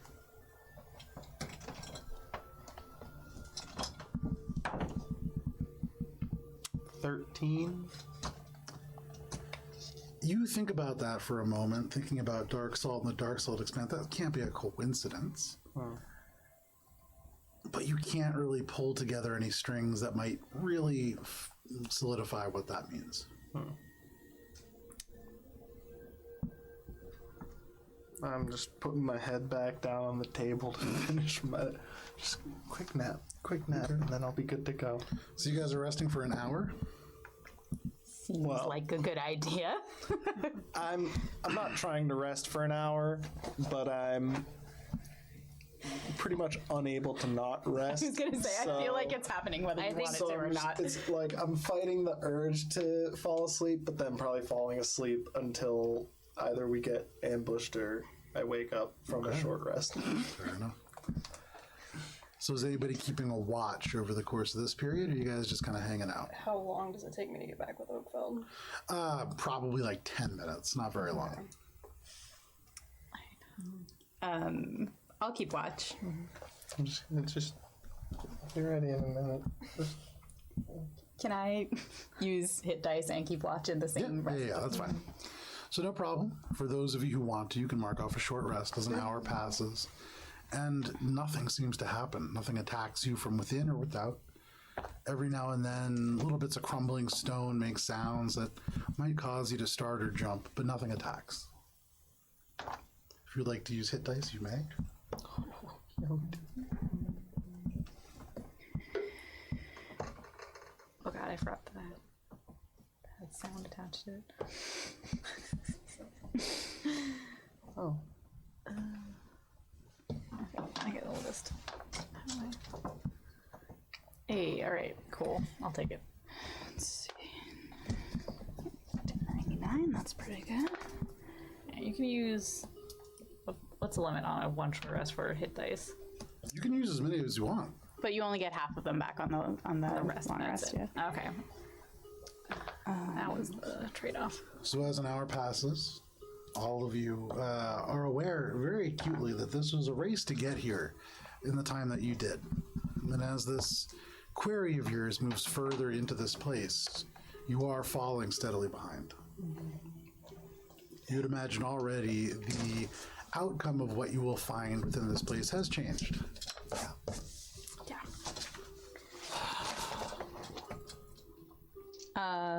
As we're gearing up and like wrapping up the rest, I'm gonna kind of like reiterate what I just said to Eleanor. I'm gonna like look at everyone and be like, if that shit happens again, take me out. I would rather die than, you know, murder my friends. Oakfeld is going to step forward and he's going to go. Remind me, what is your flower name? I'm forgetting now because I'm not Oakfeld. God, I don't That's not remember. Edelweiss? Edelweiss? Am I Edelweiss? Yeah, okay. All right. So he steps forwards just a little bit and goes, Edelweiss, I will protect you from any interference. And he holds out his hand, and you can see the skin become a little bit elongated on his thumb before suddenly shooting out into a stem. And you can see this tiny little blue flower with these huge, almost circular, succulent-like leaves that orbit it. And he just cracks it off his finger. And gently, if you're going to let him, like tucks it into your hair behind your ear. I am genuinely moved by this. And I tell You don't him, feel "Thank anything happen. No. It doesn't seem like anything you." happens. It's so nice, though. But Oakfeld nods, very pleased, and just goes, You are protected by the Green Matron. I know, bud. Thank you. And he just kind of nods sagely. So, with that protection, all of you now stand in front of the stairs. Or, sorry, in front of the door. All right. I'm still sleeping it off until someone moves I me. would elbow you. Oh, yeah. Wouldn't we have woken you up at that point? All right, we gotta move. Let's go. Okay. Well, it's either you or Oakfeld to get through the door. What are we looking at? All right. Cold on that one. Fire Yep, on that one. Think you Dark figured out salt. the middle Yep. one. Yeah, Okay. What else? I'm like, how do I open this door now? What am I looking at here? Have you been listening? Yes. Sorry, I know Matt has, but okay, have These you been three listening? crystals. You can see one of them certainly responds to cold, one to fire. The one that hasn't been identified yet, though you have identified the material that comes from the Shadowfell, and that seems to be crumbling apart, yet never fully falling into pieces. Looking around past the door. Sure. I'm looking for cold stuff, hot stuff, and I don't know, like a sheet or something to cover the dark crystal. So as a reminder, Brenna did tell you that this was these were crystals that were opened by somebody who used spells to open them, and so probably there aren't like props lying around meant to open these. These are, you know. But I'm trying. In fairness, I said that information at a sleepy Aka. He's catching up. Yeah. So I'm gonna cast a firebolt at the hot one. Sure. Hold your hand forward. The little calligraphy-like glyphs appear, and this bolt flies forward, striking the salt. There is this melodic chime that rings through the space, and you see from within this crystal glows brightly. It continues to glow, it continues to glow, and then 6 seconds later... Can anyone produce cold or shadow? Darkness? No. I mean, I have flint and steel. And that is the extent. Oh, wait. Prestidigitation can be used to change the temperature of something, right? It can. All right, I'm going to prestidigitate the cold one, make it real cold. So you watch as little Brenna kind of walks up to this crystal, and then looking up, a the area around the crystal kind of distorts and seems to shimmer with this energy that you associate with the Feywild. And then suddenly it's as if the area begins to snow ever so slightly, like the moisture in the air just turns to snow. And suddenly the crystal kind of cracks and begins to glow blue from within. Cool. 6 seconds pass, uncracks, and then goes softly unlit. So knowing what I know about dark salt, what would putting it under like a cloak activate it in the same way that fire and snow just activated the other 2 salts? Or is that not something that I would know unless I not something you particularly know. I would say the other 2 activated by magic, essentially sources of damage, and so darkness not a damage. Yeah, but I guess necrotic damage would probably be the closest thing. But I don't have any necrotic magic. Does Oakfeld have, hearing that, does Oakfeld come up with anything? 1 second. Well, all the magic We are people really are, short on magic users right now, so. Is there look at the edifice of this tower? Is it just just the door? Is there any other potential entryway? So it's almost not a tower. From the doorway, this is almost like a cave area that you're in. You have this kind of recessed semicircle porch. Okay. And that porch is under the cave that overhangs, almost like an overbite over top of that. Okay. And then just kind of natural rock spreads out further into the base of that wide part of it, what would be a cyclone, as it touches the ceiling. However, make a perception check as you sort of look up and around. Better than I thought it would be. 22? Okay.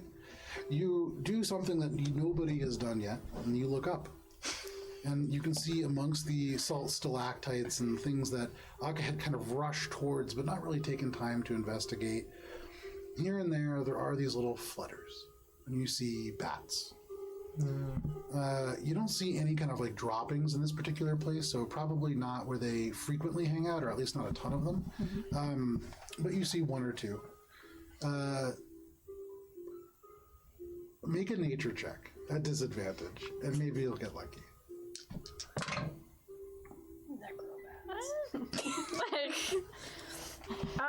A 10. Sure are bats. And, you kind of shudder a little bit at that, and that's that. Bats. What are bats doing all the way down here? There are bats down here? Are you saying that to everybody? I'm just kind of saying it, basically at that volume, half to myself, to be what the she has no idea what's going on down here. So, bats? Did expect them. Does the mention of bats, ring any bells for Brenna in terms of what she knows about? So Brenna, when you were a kid, there was a pretty well-known incident in this town. There was a bat infestation, and normally that's not that big of a deal. It's extra food. Anytime that extra meat comes in down here, that's great. But one of the problems with these bats was that they were attracted to these high concentrations of salt. And that in and of itself isn't terribly uncommon. There are creatures that wander in from all over looking for this salt, as it is a very attractive mineral to most animals. The problem with these bats is that as they are small and winged, they could get into any kind of structure. And so they were able to access some of these magical salts. And as they did so, one of the problems was that their droppings took on some very unfortunate characteristics. There's rather than poop in it. The Great Fire of 1463 was a result of 3 or 4 bats that got into the laboratory on the 2nd or 3rd story of this building, ate a bunch of this Ember Salt, and then literally shit your town down. So they went to Taco Bell. The only real saving grace is that the town itself is made mostly of stone.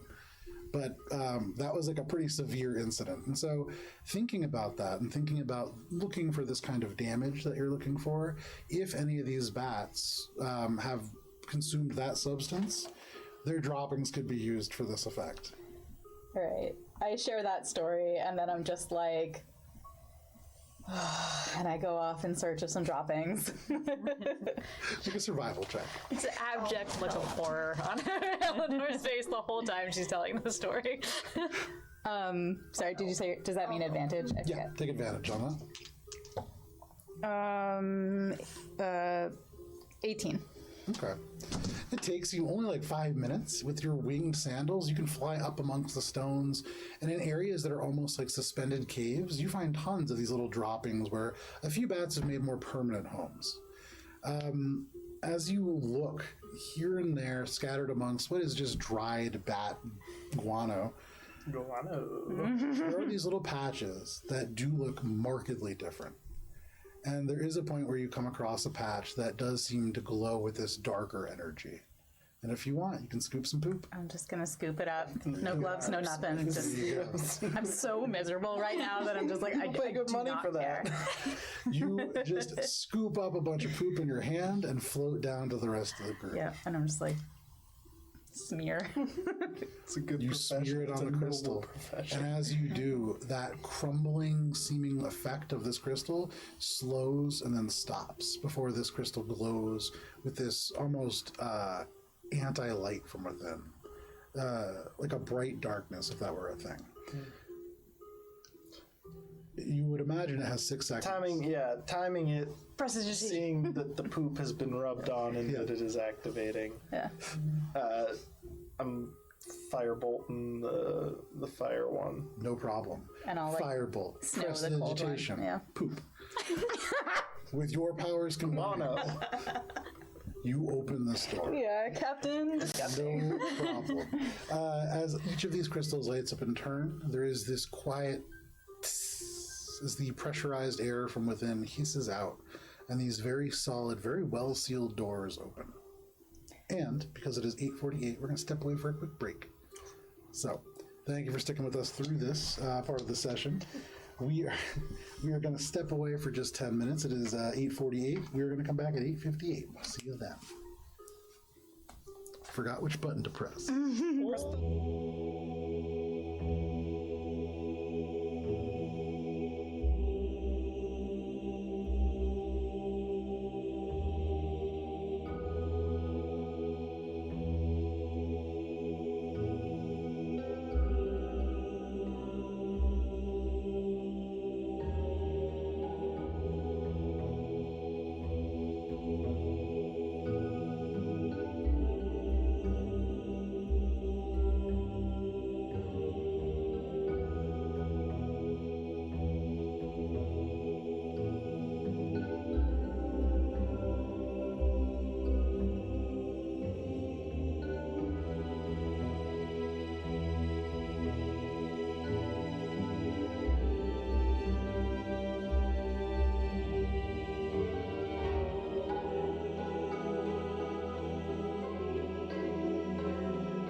best athlete in all of the games. And welcome back. On that note, who is the best athlete in all the games? Waluigi. Waluigi. There we go. You heard it here first. When we last left off. How could you do this to me? So when we last left off, all of you stood outside the double doorway of steel, and as you cast various spells and bat poop upon the 3 crystals, you managed to open the doorway, causing magical effects of the semi-appropriate types. I would like to state for the record that Brenna does wash her hand off. Please continue. Excellent. So though you did not care about touching it, you do not want to pass it to others, and that is a nice thing. You see in front of you the entryway, which is grand, towering up and into the earth, probably about 100 feet into the ceiling, so many of you not able to track it into the darkness.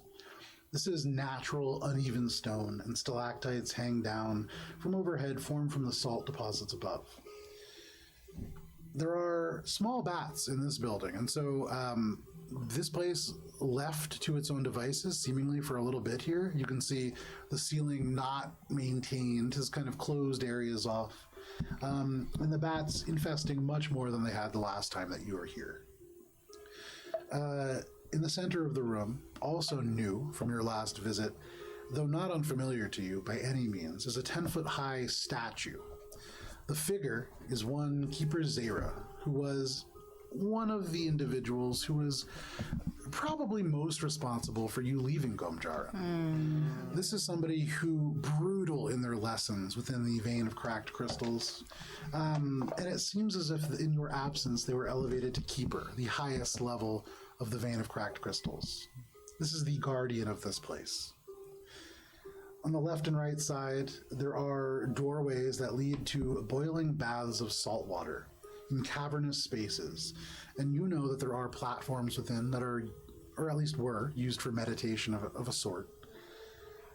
You also see, up the middle of this space, there is a sort of opening in the ceiling, 5 feet by 5 feet, and then maybe 10 feet through raw stone, up above the second floor.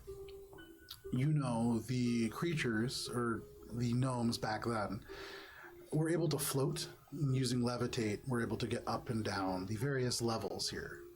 There are no stairs.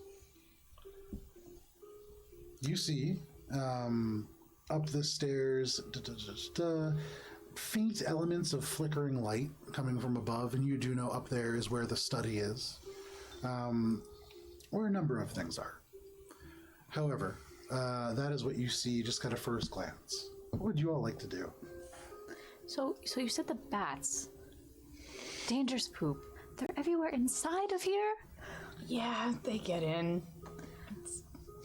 I'm just gonna come back, pull the hood up, and evade attempt to protect herself being lit on fire from above, apparently.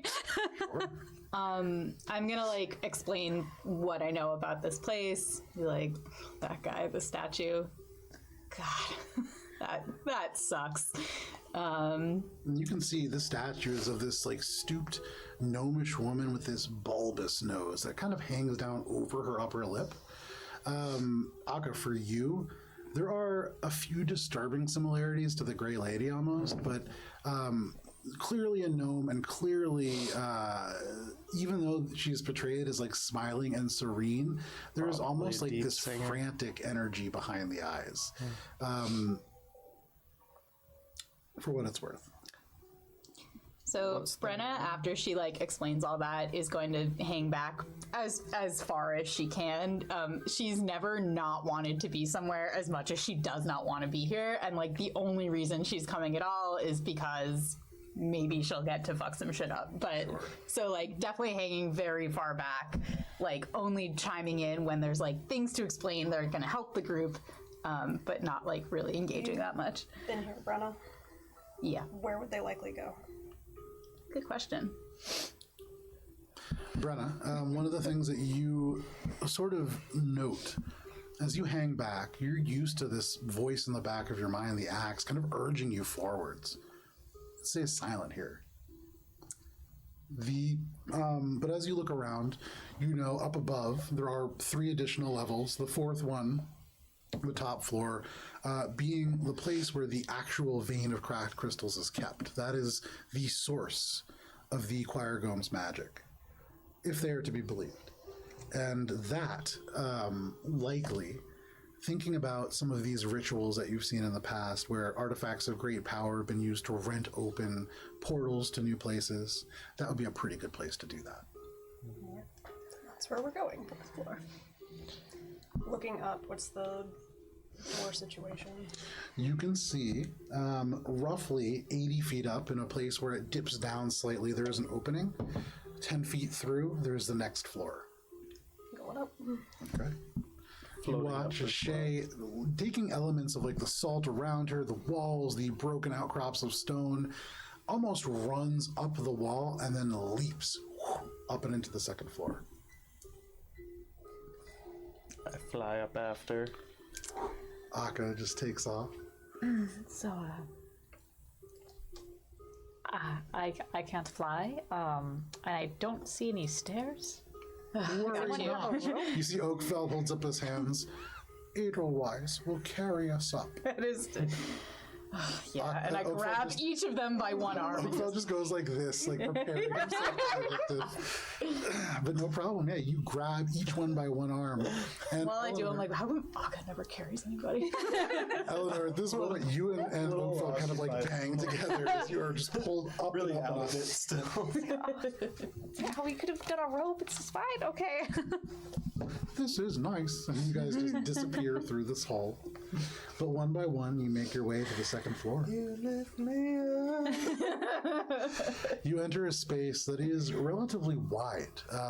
This is a large square room, although the area that you enter into at first, just kind of like a little, almost closet-like space, but exiting through the door immediately in front of you, you step into the study. This is an area that was used as a laboratory to study the various substances found in the Dark Salt Expanse. You see a number of tables scattered throughout here with little elements of text. There are lumps of salt that actually sit in a few of these tables.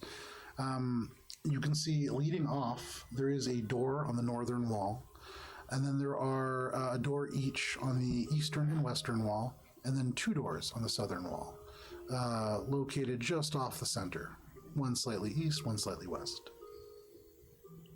Do I know, like, the best route? You've never been past here. And even in this room, this is a place where lessons might be done. And this was a place where probably if you were getting a lesson, you had messed up. And so this was like extra time. You would not have good associations with this place. Beyond here, members of the Choir Gome only are allowed past. Part of the flying kind of limits people in and out. No idea past here. You don't even know where these doors lead off to. I just shrug. I'm just looking out for anything. Also trying to figure out how long was I out, I guess, and where could they have gone with the broken remnants of the forge key? Any signs of the member of the collective that was taken off with them? And we're going after, I forget which element of the Soul jar? The soul jar, yes. Any signs of those 3 Make a things perception check, sure. as we're continuing along, not really choosing where we go, but just looking for everything until we've, scoured the place. Scoping out doorways. Yeah, make a perception check as well. That is impressive how it just landed. Oh. Ooh, Ah. nice caught. Also 30. 30? Okay. All right. This one. 23. 23. With a 23, even your special, magical, unique eyes that kind of glow with a slight golden hue. I got the goggles over. Yeah, you can't really see as much as Shay can in this moment. But with both of you looking, you note all of these doorways, and I would say the first thing that you really notice with that check, Crossing the ground and kind of looking at each of these tables, you recognize, both of you, that your footsteps change sounds somewhere around the midpoint of the room. And looking down, there is covered in dust and hard to make out from the stone at first, but there is iron laid out across a 10-foot wide plaque and brushing elements of the dust away. You read a little bit of Dwarvish, and so you recognize some of this. Or sorry, not Dwarvish. Ugh. This is in Gnomish. Of course this is in Gnomish. You speak Gnomish. Oh, yeah. And so looking down, if the two of them call attention to it, you read, built from the shores of the expanse to the hills of Gomjarin, the first chamber was closest to the ocean's breeze. So cold the air that the salt did freeze. Across the room, protection encased to keep what is protected safe. Between the two and towards the Ald, the heat within will fight the cold. Its opposite south will reveal voices thunderous to all who hear. The chamber that would be last are haunted by spirits of the past. Brenna, there were little riddles like this left around this place, used as lessons to help students learn new things. This, you are aware, will open somewhere the way to the next floor. What this means, that is up to you to figure out, but this is certainly one of those little scriptures. So, riddle. You continue to look around, and with that check, Shay, you examining the doors especially, each one has a lock on it. And the lock's older, a little bit kind of corroded with the salt and the moisture of the air here, big chunks of rust around the edges. But there are locks on all 5 of these doors. Okay. Arcane locks, regular locks. Make an Arcana check.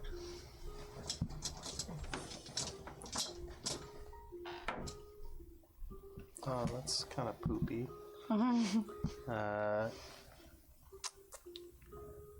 23. They're mundane locks. They're mundane locks. However, there is something that has been cast upon them, some element of abjuration magic, though what it is you are unsure.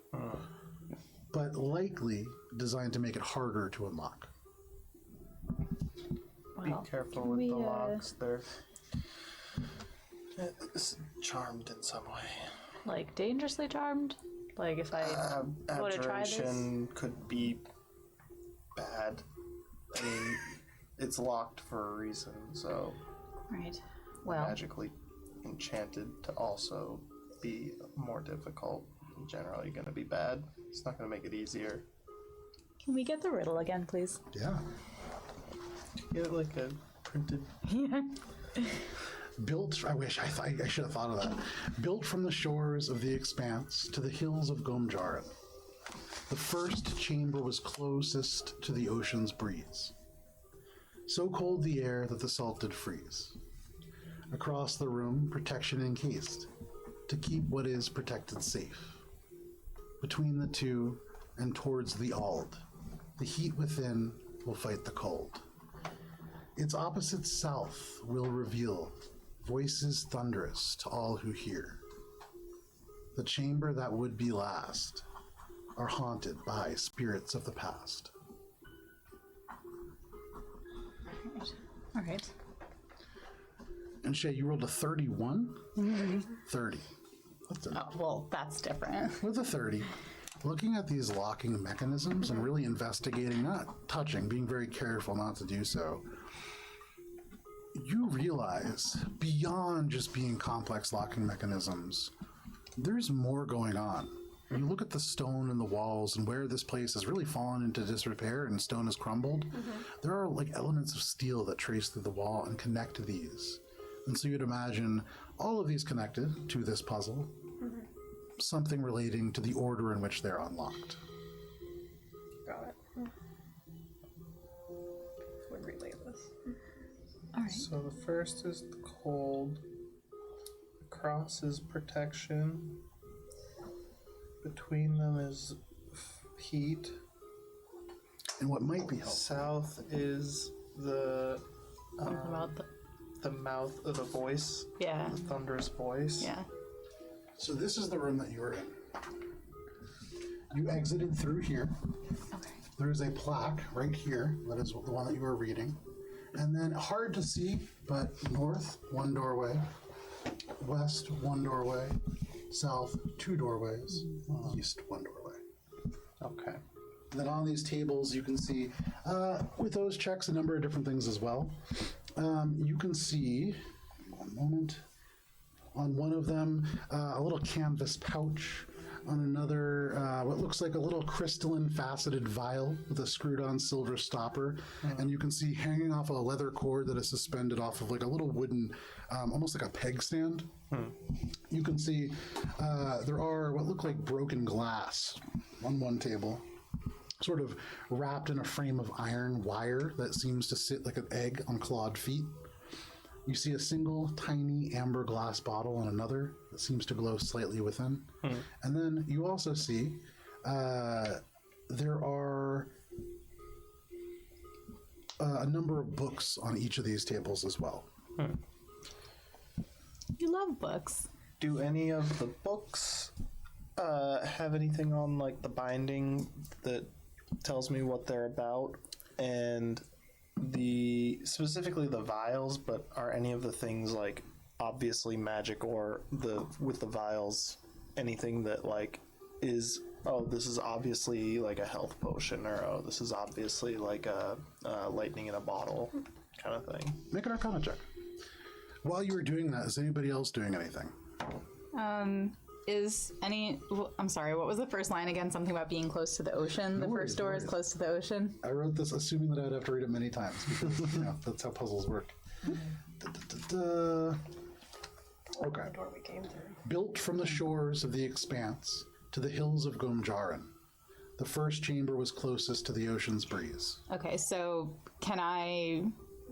which door do I think is like closest to the ocean, closest to the town, Easy for you. I mean, this is where you're from, and orienting yourself north, pointing off into the east, the dark salt expanse. You remember just looking over the stairs, it was crashing right there. So to the east, certainly. So which one is that? Just on here? So north is north for me, so yeah, that's east. All right, I think that's the first one. It's close to the ocean. Something about cold making salt freeze. Okay, so then the second one is going to be across from it. To west. So that one. So that's protection. And then between them is heat. Is it both of those doors then? But then there's south and last. But there are two on the south side. Flummoxed. So the line that said south, I will say, Thunder. I'll just read it again. Thunder's voice, right? Built from the shores of the expanse to the hills of Gomjarin, the first chamber was closest to the ocean's breeze, so cold the air that the salt did freeze. Across the room, protection encased to keep what is protected safe. Between the two and towards the Ald, the heat within will fight the cold. Its opposite south will reveal voices thunderous to all who hear. The chamber that would be last are haunted by spirits of the past. What does Ald mean? It's AULD is a place. Yeah. And I would say, Shay, you especially know about the Ald, as all of your people at one point did come across the slipping glaciers and to Dominion from the Ald after it sank. Would I have any reference other than just north? Just north. And for what it is worth, there is only one door on the north. Is the northern door directly opposite one of these, or is it smack in the middle? Smack in the middle. Okay. I don't think there's like a hidden. Oh, right. This is the one that's between them. I was like, which of the two is it that's between them? Nope. It makes could sense. be, yeah. It could be the other two. But then the south means that it's probably Yeah. the northern door. So we'll say north is probably 3, and then the last two, south. So, one of them which one? is a 50-50 chance that we choose it correctly. well, can I listen at like each of those south doors? Yeah, no problem. Gonna listen. Going up to each door Thunder? without even you hear Imagine Dragons playing in one of the rooms. Thunder. Yeah. So you listen, and without even making a perception check, what I will tell you is, it sounds quiet within both. Well, I'm out of ideas. Anything on the tables of note with the vials and stuff? I rolled a dirty 20 for Arcana. So the canvas pouch, as you look at it, you don't want to touch things probably. No. But looking carefully, you can see with that roll an area where the pouch is not cinched all the way. And within, there are these sand-like crystals of salt. And as you get a little closer, still trying to stay far away, you could swear that it's a little warmer near that pouch. Okay, so I'm assuming that it's Ember Salt. Looks very much like it, yeah. Safe to touch, picking up. Okay, yeah, you pick up this little pouch. Yeah. And as you do, it is sitting on top of a piece of parchment covered in Gnomish. You speak Gnomish? No idea what it says. So, no. But with that, you do realize, kind of looking at each table, every item is accompanied by something similar, like research notes. Okay. Brenna, can you read this? And I'm going to give the parchment to Brenna. Fine. And go look at the other things and give So all of you the and Brenna parchments to going Brenna. through, the first one that you find under this canvas pouch says, water filtered through the mouth of the Fire Guild crawler whale has a small amount of salt chemically altered to create Ember Salt, a dark red smoky salt that adds spice, smoke, and fire to any dish. Additionally, this salt responds to magic fire aggressively, making it useful in many applications in our magic. Striking it with a flint and steel, for instance, can mimic the effects of a master's firebolt. The next one, underneath a single pinch of what looks like, certainly, dark salt, wrapped in a crystalline, faceted vial with a screwed-on silver stopper. The parchment reads, dark salt is prized, as it can be used to draft invisibility potions, create blackened food with a salted, smoky taste, and applications in dire blood poison. Eat with caution. Okay.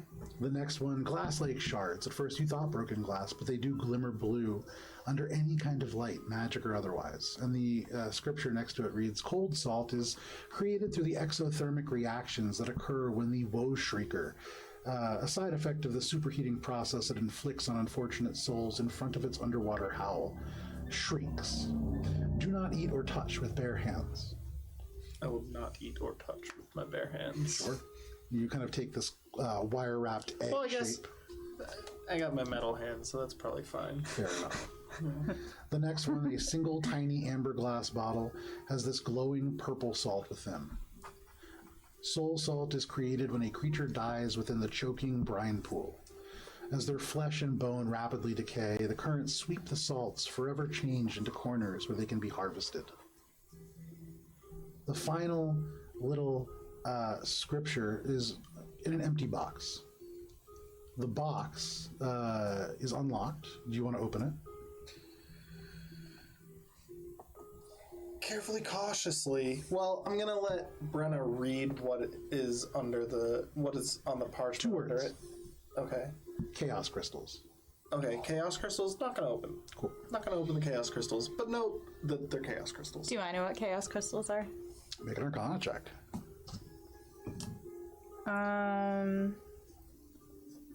Dirty 20. You've heard about these, as one of the two fell not too far from where you made your home.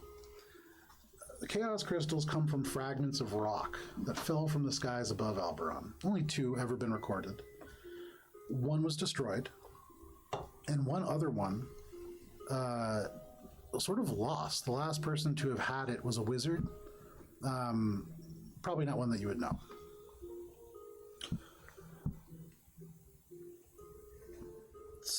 Tina knows. Flashback to Bernal. Yeah, not Bernal, actually. Abernathy? Perhaps. You would remember the one shot where he had a chaos crystal in that big contraption at the beginning, yes. Wait, so is the box, if I'm holding the box, is it does it feel empty? Yes. Oh, okay. That's probably not great.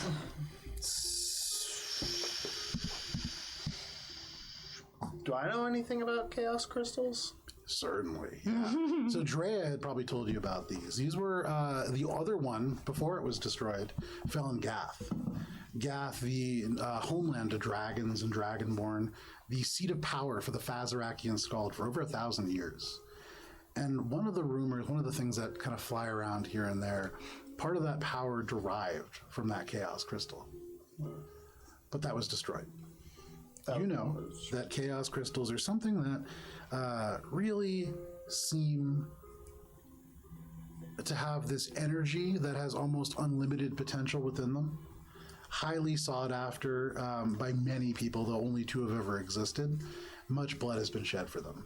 But over the years and years since they fell, much knowledge probably stored away by the lore binders. It's one of those things that has been kept away from many members of the public. But Drea would have, of course, told you about them. Okay. Might have a problem. More problems. If Zystrees has a chaos crystal, that's very bad. As is everything else that's moving in his direction. Okay. So what we do have is Ember Salts, Soul Salts, Dark Salt, Cold Salt, and an empty box that may have contained a chaos crystal. Soul Salt's probably for the Haunted Pass door. Still not sure which of the 2 southern doors it could be. That's what I'm working off of. Also don't know, do we bring the salts into the rooms accordingly that correspond, or do we use them to unlock? Were the cold and the fire and everything already at the appropriate doors that we know of? Were they on the correct tables? Yeah, they seem to be relatively close to the doors. Okay. You don't think that it's pre-solved? Like, we're just coming in after someone else already came through, did all this work? Oh, certainly. Yeah. They're ahead of us. Well, yes, but if they took the chaos crystals, if everything is still locked, can we still get past them without... Maybe we can just kick them down. There's always that. Yeah. Like, All right, well, we know which one is first. Take a and we pinch have- of the well, not a pinch of the cold salt because I don't want to Don't touch it. get Mage hand. frostbite. I don't have it anymore. Oh, well, you're in gonna- luck, because that's one of Brenna's sorcerer cantrips. It's in the glass, or is this one in the egg? The cold salt, it's like shards of broken glass, and they are in this wire-wrapped egg with clawed feet. Yeah. Yeah. So I'm gonna hold this thing out and kind of try to shake one of the shards of glass that is the salt itself No problem. onto the lock, I guess. I'm in favor of just Corresponding sprinkling. This feels like a sprinkling problem. Yeah. So you're just gonna sprinkle a little. No I'm problem. just gonna sprinkle a A little little bit salt of, shaker, right? That's what of, egg is? Yeah, cold that's what salt the little onto egg with the feet is. lock. You walk over. These little elements of cold salt fall out, ting, ting, ting, ting, and fall to the ground. Okay, so that wasn't it. for the cold, can Brenna do what she did for the other door? Well, it's a mechanical lock, right? Appears to be. Is there a place to put the egg? That didn't deactivate the abjuration magic or anything. No. Okay. Like a Is physical it, location? sorry, is it like a padlock or is it built into the door? Built in, and it does look like at one point there was probably a key that unlocked each of these. Probably the same key. The key is nowhere to be found. That being said, any of you are welcome to try to pick the locks. All right. As you said, Brenna, you could kick them down. There are many things that you could do. Yeah. All right. We have no key. Just sprinkling it didn't work. I'm just gonna try to open this up. Be careful And of the if magic. I'm gonna start with the ice one. Okay. And if I become frozen to death, someone please bring me back. How? So the ice one being which door? The eastern door. right? Yeah. So I'm gonna attempt to pick the lock. which is a dex check, right? Yeah, and you add your proficiency modifier because you're proficient with thieves' tools. Yes. Presumably. Yeah, I am. I'm not that shitty of a thief. 28. 28. So you get close to this eastern door, the one closest to the Dark Salt Expanse. And as you get close, you look at this lock, and it looks almost impossibly corroded. You look down at the little tinkle of salt at the base of the door, and you realize it can't look stupider than that. So you get close, and you begin to work on the door.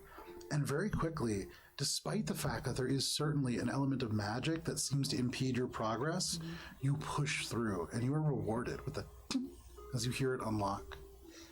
And the door, almost on its own accord, swings open. Nice. You see an empty 5x5 room.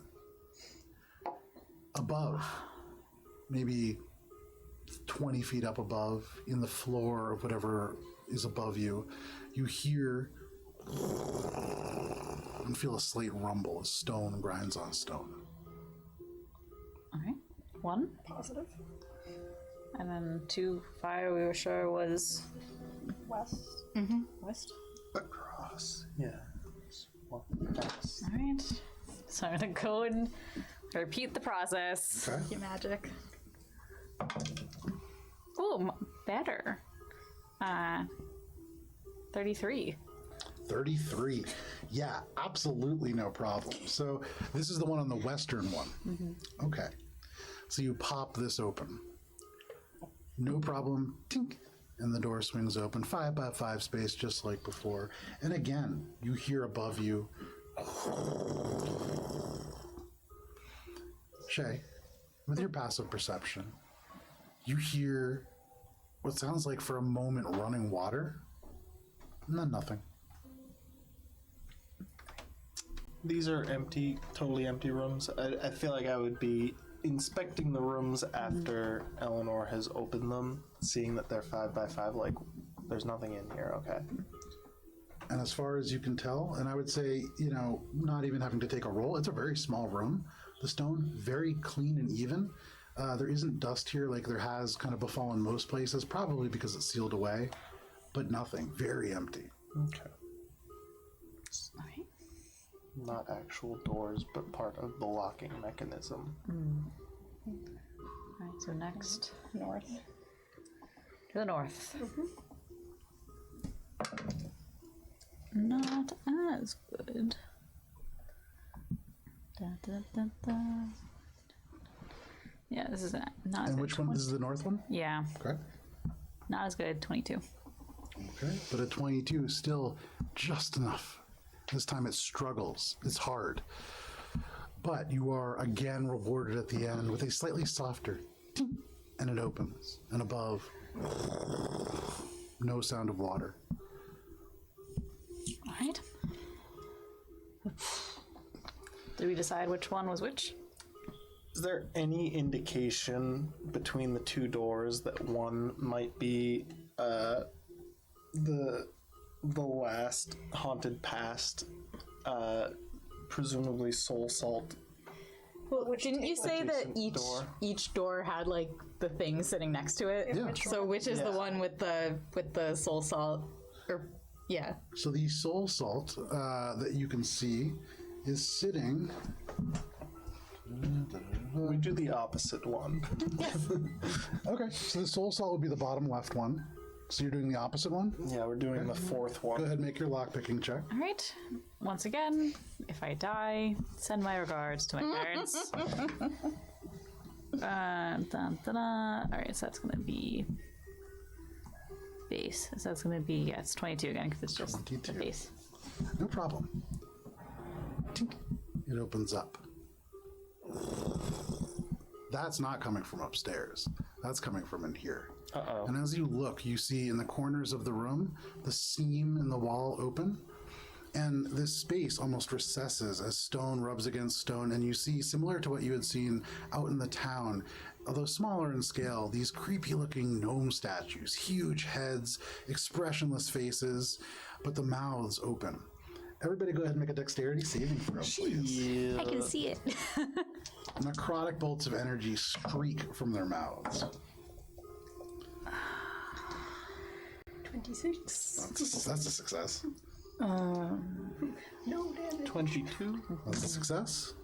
17. That's a success. 16. Just barely a success. I can use my uncanny dodge. And so as this opens up on top, you can see these statues open their mouths and let out this necrotic blast of energy.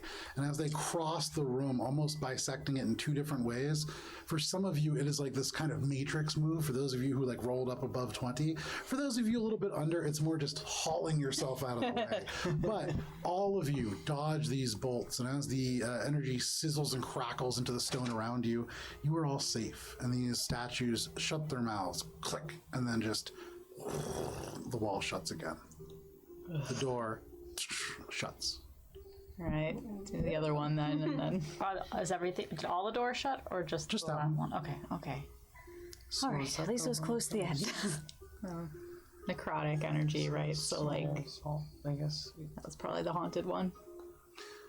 Many of those gnome statues, although these ones kind of more amorphous, are based off of old gnomish figures that kind of lose in the harsh, salty wind that blows through here. They lose their features over time and build up these salt beards.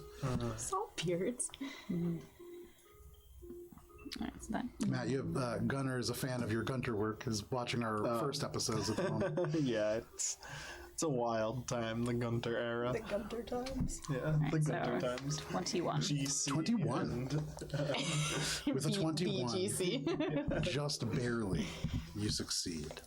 I'm shaking a little bit. The door swings open, empty inside. You kind of tense, but no statues emerge. You hear stone grind on stone, and then again within this room, stone grind on stone. And as you kind of tense up above, you see the ceiling slide open.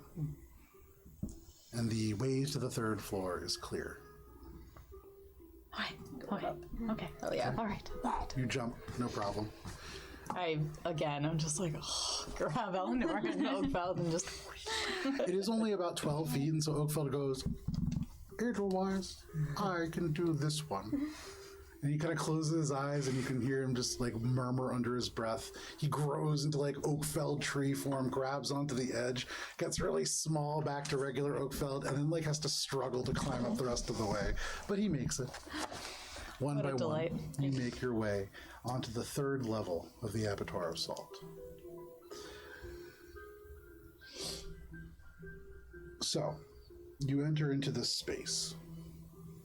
It is a square floor, though around you, you can see there seems to be a very odd surface. It seems to be stone, but it's amorphous, almost like sand. There are stairways that rise up, 4 of them, from each corner of this little platform. They go to 4 separate rooms, all of which are open. You see in 3 of them crystals of salt, massive. And you would imagine perhaps of these particular energies that you unlocked below.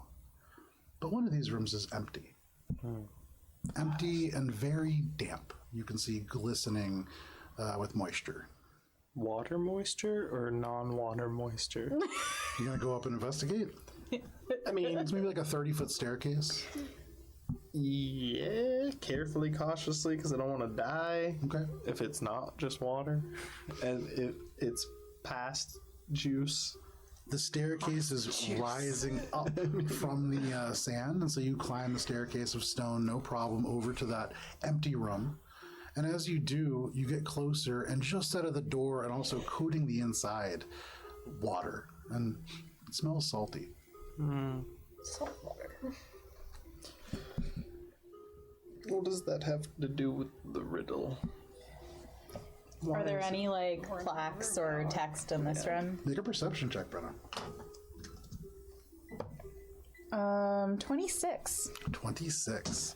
With a 26, you look around the room, no plaques. But then you feel something. And all around, you've been hearing these little drips. And this is a place where you would know, up in the ground, there are areas where the dark salt expanse actually rises above Gomjarin. This huge ocean has tributaries and little rivers that run everywhere, and so probably sinking in from up above. But as you look up above, for a moment, it doesn't make sense. It's like you're looking up and then up into the water. There's just this big kind of Expanse. almost like an expanded pond that is looking back at you from the ceiling. And every now and then, just water drops from that and kind of falls on the ground here. You see your reflection just kind of looking back at yourself, maybe 30 feet up. And you would imagine that's covering where the door to the final floor would be. You can't really see through it as the elements of kind of whatever faint light you all produce seems to reflect off of that. It's gonna be like, like you seeing this? Okay. You don't do to like swim. Yeah, I'm gonna like fly up real close to it and see if I can like, if my face is close to the water, if I can see through it. Okay. You fly up all the way up to the ceiling and take a glance at this thing. Make a perception check. This kind of reminds me of near the Cold Forge when we escaped in the little not submarine with Valchrysix. Mm-hmm. Is that just because of me being dumb? Or I don't know what part you're referencing specifically. the water ceiling expanse of lake kind of thing going on above us. Kind of, in ways. A little different. This is much smaller. Oh, Maybe like 10 feet wide. 25. 25. You get up really close. You see like the kind of Brenna looking back, all kind of as it moves around with the water. Metaphor. You look very mixed up, very turmoil infused. But you look up and you see just stone. You do see there is like a little doorway on the other side of this water. And you think about that for a second. You look around. And in the other 3 rooms that are not empty, there are these crystals. There's been a repeating pattern of the kind that you've needed, that you've found, and that you've seen, and you do have elements of some of that salt at your disposal. But perhaps interacting with those 3, similar to the lock that you had in the front door, would open this 4th way.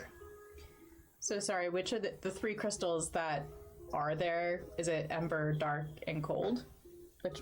like did you say what kinds of salt? All right. I'm gonna go inspect the crystals to see if I can figure out which flavor they are. Sure enough, you find one of them to be an ember crystal, one of them to be cold, and one of them to be a huge, and this must be, worth tens of thousands of gold, but a huge piece of soul salt. All right. Got any dark salt? How do we... Oh, see, I wrote it down and then I erased it. I'm gonna just kind of experimentally do the prestidigitation snow thing on the cold one. It glows, and you can see, again, almost cracking, but maintains that glow. And this does seem to hold a little bit longer. The water kind of shifts and bubbles a little bit. All right, gang, gather up. We're in doing stuff to crystals mode again. Do I need more poop? No. That was the other one. What, do we have any way of activating the last one? Does the soul sand?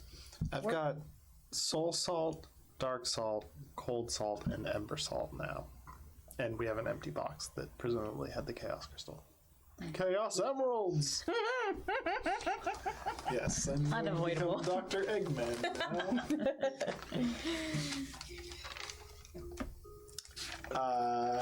Is the Mama corresponding crystals? Yes. Okay. So all of you just gathering up on the main platform, and Brenna, you're going to go and administer, or I guess you, because you have the... I've got the vials, so it probably... I would, before I do it, make sure that I'm not doing something that is very obviously gonna kill us or be bad. Okay, how are you doing that? And not something You say these very vague statements. Joe, I've decided that we will not be dying, so. I'd like to do this in a way. Let me add that to my notes. Yeah. Yes, I would like to do this in a way that keeps me living. Like the guy in Sandman who says, I've decided I won't die. That's us. Okay, so Today, tell me exactly what I'm looking at here with the placement areas of. Allow me to help you. Okay. Oh, great. It's always a good sign when there's. Well, this one was just a map. Maybe that one's Yeah. just a map. Yeah, I mean, I feel like it probably bigger. wouldn't have been just a map if we screwed up more of the doors. Listen, for once I rolled well. You did great. That was extreme roguing. Did it? Some of the battle cameras, so other people can see it at home, or I'll put our close up here. So you can see this is the hole that you all rose up through. Oakfield clung onto this side, then swung his legs over. Stairs go up, and then there is a room in each corner. This is the empty room.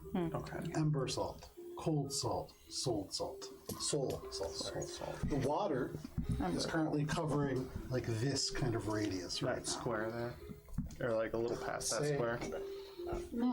Okay. Okay. But almost a perfect circle. Okay. No void salt. But you can firebolt the Ember one. Firebolt the Ember one.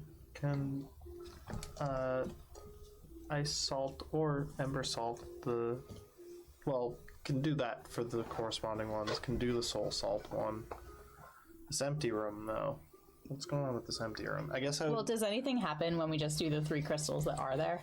So far, you've done one. You've done the cold one. And that currently glows. What are you doing next? Fire salt on sprinkle a little bit of fire salt onto the fire one. Okay. So you go over onto that bottom left one. You take a little bit of fire salt. And you The in case to keep one. There isn't one. Okay. Yes. So you flick a little fire salt on this other fire salt crystal. Glows this bright orange. And you actually have to like shield your eyes. It's hot.